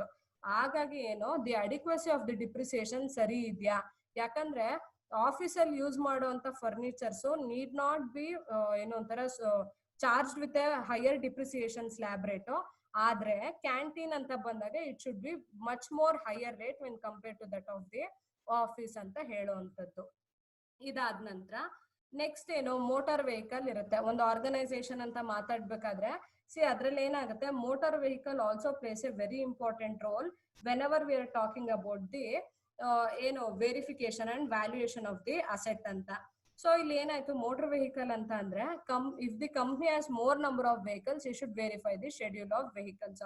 ಅದೇ ರಾಗ ಅದೇ ಹಾಡು ಅಂದಂಗೆ ಎಲ್ಲಾ ಅಸೆಟ್ಗೂ ಒಂದು ಪಾಯಿಂಟ್ ನೆನ್ಪಿಡ್ಕೊಳ್ಳಿ, this point is homogeneous or similar to all the other head of items ಅಥವಾ ಏನು items under the fixed assets. ಯಾವೆರಡು ಪಾಯಿಂಟ್, ಒಂದು ಶೆಡ್ಯೂಲ್ ಆಫ್ ದಿ ಅಸೆಟ್, ಅದಾದ್ಮೇಲೆ cross confirming or verifying with that of the fixed asset register. ಇದೆರಡು point ನ ಎಲ್ಲಾ ಅಸೆಟ್ಸ್ಗೂ ಬರೀಬಹುದಾದಂತ ಒಂದು point. ಅದು ಬಿಟ್ಟು ಡಿಪ್ರಿಸಿಯೇಷನ್ ಬಗ್ಗೆನೂ ಎಲ್ಲಾ ಫಿಕ್ಸೆಡ್ ಅಸೆಟ್ ಮೇಲೂ ಬರೀಬಹುದು ಡಿಪ್ರಿಸಿಯೇಷನ್ ಬಗ್ಗೆ. ಅದಾದ ನಂತರ ಒಂದು ಅಗ್ರಿಮೆಂಟ್ ಅಂತ ಬಂದಾಗ ಅದೇನಾದ್ರೂ ಪ್ಲಾಂಟ್ ಅಂಡ್ ಮೆಷಿನರಿನೋ ಅಥವಾ ಈ ಫರ್ನಿಚರ್ಸ್ ಅಂತ ಬಂದಾಗ ಈ ಲೋನ್ ಮೇಲೆ ತಗೊಂಡಿದಾರೋ ಅಥವಾ purely it has got no obligation ಅಂತನೋ ಆ ಪಾಯಿಂಟ್ ಬಗ್ಗೆನೂ ಬರೀಬಹುದು. ಸೊ ಇಲ್ಲೂ ಏನಾಯ್ತು, ಮೋಟಾರ್ ವೆಹಿಕಲ್ ಅಂತ ಬಂದಾಗ ಜಾಸ್ತಿ ನಂಬರ್ ಆಫ್ ವೆಹಿಕಲ್ಸ್ ಓನ್ ಮಾಡಿದ್ರೆ ಒಂದು ಆರ್ಗನೈಸೇಷನ್ ಆ ಲಿಸ್ಟ್ ಆಫ್ ವೆಹಿಕಲ್ಸ್ ತಗೋಬೇಕು ಯಾರೋ ಆಡಿಟರ್. ಅದಾದ ನಂತರ he should verify the registration book of each vehicle ಅಂತ ಅಂತಾನೆ. RC ಬುಕ್ ಅಂತ ಏನ್ ಕೊಟ್ಟಿರ್ತಾರೋ ಅದ್ರಲ್ಲಿ ಏನಿರುತ್ತೆ, RC ಬುಕ್ ಅಲ್ಲಿ ನಂಬರ್ ಇರುತ್ತೆ, ಚಾರ್ಸಿ ನಂಬರ್ ಇರುತ್ತೆ.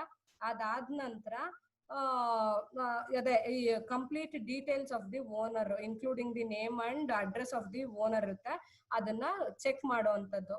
ಇದಾದ ನಂತರ he should check the insurance paid on the vehicle ಅಂತ ಅಂತಾನೆ. ಏನಿಂಗಂದ್ರೆ ಇನ್ಶೂರೆನ್ಸ್ ಪೇಮೆಂಟ್ ಏನ್ ಮಾಡಿರ್ತಾರೋ ಅಥವಾ ಡ್ಯೂ ಡೇಟ್ ಯಾವಾಗ ಆಯ್ತಾ, ಯಾವಾಗ ಇನ್ಶೂರೆನ್ಸ್ ಡ್ಯೂ ಆಗುತ್ತೆ, ಯಾವ ಮಂತ್ ಅಲ್ಲಿ ಅಥವಾ ಯಾವ ಪೀರಿಯಡ್ ಅಲ್ಲಿ ಅನ್ನೋದು ಆಡಿಟರ್ ಚೆಕ್ ಮಾಡುವಂತದ್ದು.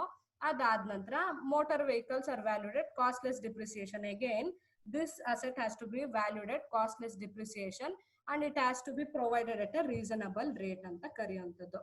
ಅಂದ್ರೆ ultimately this depreciation should be charged at a very reasonable rate, or it has to be complied under Companies Act or IT Act as the case may be ಅಂತ ಹೇಳುವಂಥದ್ದು. So basically ನಾವಿಲ್ಲಿ fixed asset ಬಗ್ಗೆ ಮಾತಾಡ್ಬೇಕಾದ್ರೆ ಸ್ವಲ್ಪ rewind ಮಾಡೋಣ. These are all some of the points that has to be properly kept in mind. ಯಾಕಂದ್ರೆ ಇದು ತುಂಬಾ ಇಂಪಾರ್ಟೆಂಟ್. ಒಂದು ಲ್ಯಾಂಡ್ ಅಂಡ್ ಬಿಲ್ಡಿಂಗ್ ಬಗ್ಗೆ ಮಾತಾಡ್ತೀವಿ, ಇನ್ನೊಂದು leasehold property, free hold property ಬಗ್ಗೆ ಡಿಸ್ಟಿಂಗ್ವಿಶಿಂಗ್ ಫ್ಯಾಕ್ಟರ್ಸ್ ಬಗ್ಗೆ ಮಾತಾಡಿದೀವಿ. ಅದಾದ ನಂತರ ಪ್ಲಾಂಟ್ ಅಂಡ್ ಮೆಷಿನರಿ ಬಗ್ಗೆ ಮಾತಾಡಿದೀವಿ. ನೆಕ್ಸ್ಟ್ ಫರ್ನಿಚರ್ ಅಂಡ್ ಫಿಕ್ಸ್ಚರ್ಸ್ ನ ಯಾವ ತರ ವೆರಿಫೈ ಅಂಡ್ ವ್ಯಾಲ್ಯೂಯೇಷನ್ ಮಾಡ್ಬೇಕು ಅಂತ ನೋಡಿದೀವಿ. ಇದಾದ ನಂತರ ಲಾಸ್ಟ್ ಮೋಟಾರ್ ವೆಹಿಕಲ್ ಅಂತ ಬಂದಾಗ ಅಥವಾ ನಾವೇನು ಲಾಜಿಸ್ಟಿಕ್ಸ್ ಯೂಸ್ ಮಾಡ್ತೀವೋ ಅಥವಾ ನಮ್ಮ ಒಂದು day to day transaction assist ಮಾಡೋ ತರ ವೆಹಿಕಲ್ಸ್ ಯೂಸ್ ಮಾಡ್ತೀವೋ ಅದ್ರ ಬಗ್ಗೆನೂ ಮಾತಾಡಿದೀವಿ. ಸೊ ಇಲ್ಲಿ ಮೋಟರ್ ವೆಹಿಕಲ್ ಅಂತ ಬಂದಾಗ ಏನು ಆಡಿಟರ್ ಇಲ್ಲಿ 4 ಕನ್ಸರ್ನ್ ಇರೋದವನು ಕಾನ್ಸಂಟ್ರೇಟ್ ಮಾಡುವಂತದ್ದು. ಒಂದು ಲಿಸ್ಟ್ ತಗೋಬೇಕು ಎಷ್ಟು ವೆಹಿಕಲ್ಸ್ ನ ಓನ್ ಮಾಡಿದ್ದಾರೆ ಅಂತ, ಅದನ್ನ ಮತ್ತೆ ಫಿಕ್ಸೆಡ್ ಅಸೆಟ್ ರಿಜಿಸ್ಟರ್ ಅಲ್ಲಿ ಕನ್ಫರ್ಮೇಶನ್ ಮಾಡ್ಕೊಳ್ಳುವಂಥದ್ದು. ಅದಾದ ನಂತರ RC ಬುಕ್ ನ ಚೆಕ್ ಮಾಡ್ಬೇಕು auditor to know the details ಯಾರು ಓನ್ ಮಾಡಿದ್ದಾರೆ ಅಂತ ತಿಳ್ಕೊಳ್ಳಿಕ್ಕೆ.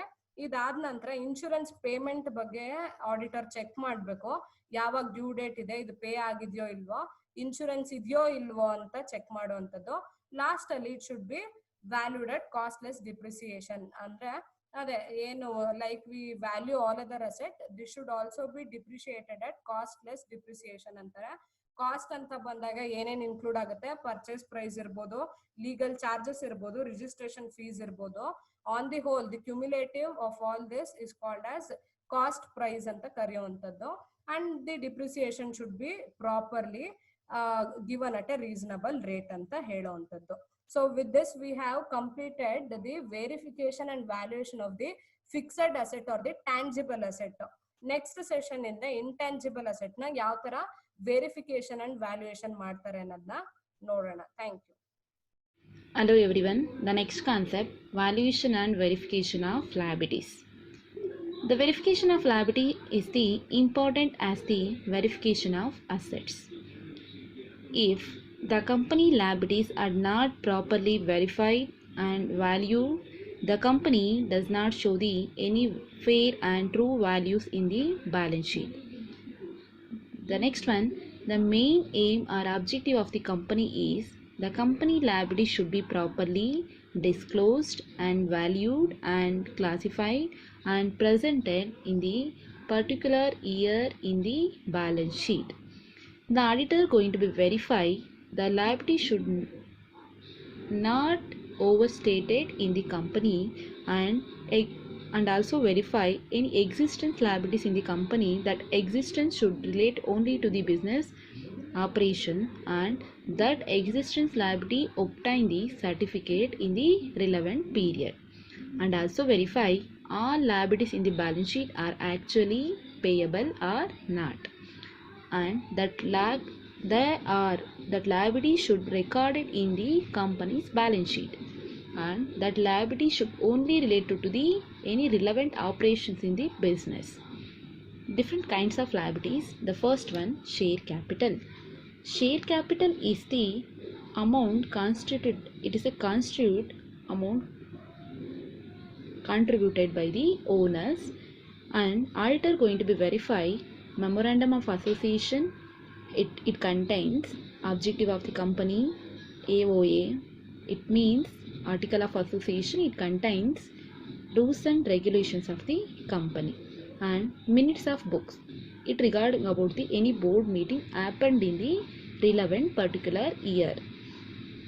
And also verify cash book and passbook also regarding about the any share issued in the company. In case if the company issuing any new shares, I mean any initial public offering, you should go through detailed checking of all transaction that shares relating to the any calls of shares, or it may be the forfeiture of shares, any reissue of shares in the company. Forfeiture of shares, any cancellation of shares happen in the company. The auditor going to be verify these kind of activities regarding share capital. The next one, debenture. Debenture is a debt or acknowledging it having some certificate, and it having the some fixed rate of interest, usually debenture interest paid once in 6 months.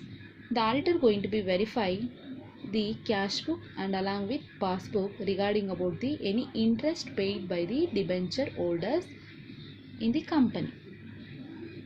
Next one, loans. Loans may be either secured or it may be in the some loans are unsecured also. And also auditor going to be verify MOA, objective of the company regarding about the any loans, rules and regulation of the company, the loans taken as per the company rules, and the borrowing power of the company, it crossed any limit of the company or not. The auditor going to be verified if, and also if auditor going to be verify along with mortgage loan. Mortgage loan, if the company taken any mortgage loan, auditor going to be verified that mortgage loan are taken as per the provisions of the law or not. This is the activities run included in loans. The next one, current liabilities. Under that first one, creditors. Creditors means the auditor should obtain the confirmation statement from the creditors. Usually auditor taken the any information about the creditors usually taken from the creditors only, and that statement should compare with the statement of creditors as sent by the company. And also the auditor going to be verify the purchase ledger and invoice of the original entry passed in the company. It means the purchase ledger should be checked with the books of original entry along with credit notes. And also verify any purchase mode. It may be in the cash or it may be in the credit. The auditor going to be verify regarding about the any goods purchased. The next one, discount of creditors. If the auditor going to be check if the client maintain provision in respect of any discount on creditors, he should check the same with reference to creditors account. Discount on creditors should check relevant to the reference to the creditors account. Auditor going to be verified that if the company taken any goods have been purchased on any higher purchase basis, he should see that conditions of the agreement are properly complied with or not. And also, if any debt is found unpaid for a long time, the inquiry should made, since it possible that instead of paying to the creditor, the amount are misappropriated or not. The auditor going to be verify that. The next one, bills payable. Bills payable is an acknowledgement of debt payable. It means the auditor going to be verify the following liabilities regarding about the bills payable. The auditor should obtain the list of outstanding obligation on account of bills payable. And also this should be checked with the bills payable book along with bills payable account. And if any variations are happened in between bills payable account and bills payable book, the auditor going to be properly reconciled. With the permission of his client, the auditor should obtain confirmatory statement from the drawers directly. And if the bills are paid after the balance sheet date, if any bills are payable after the balance sheet date, I mean closing of the year, this should verified with the entries passed in cash book also. It should ensure that the bills which have been paid are not recorded as outstanding or not. The auditor going to be verified that. The next liability is contingent liability. Contingent liability is a future uncertain liability dependent on happening of another event. It may or may not arise in future. Its existence should be disclosed an appropriate note in balance sheet. Any contingent liability happen should disclose appropriate note given in the balance sheet. Example for that, bills discounted, any bills receivable discounted, liability under guarantee, liability arising out of litigation in respect of any trademarks, or it may be in the copyrights, anything. Penalties undertaken under forward contracts. And also the auditor going to be verify the certificate from the management to the effect of any contingent liabilities which is properly disclosed or not in the materialized at a future date. Thank you.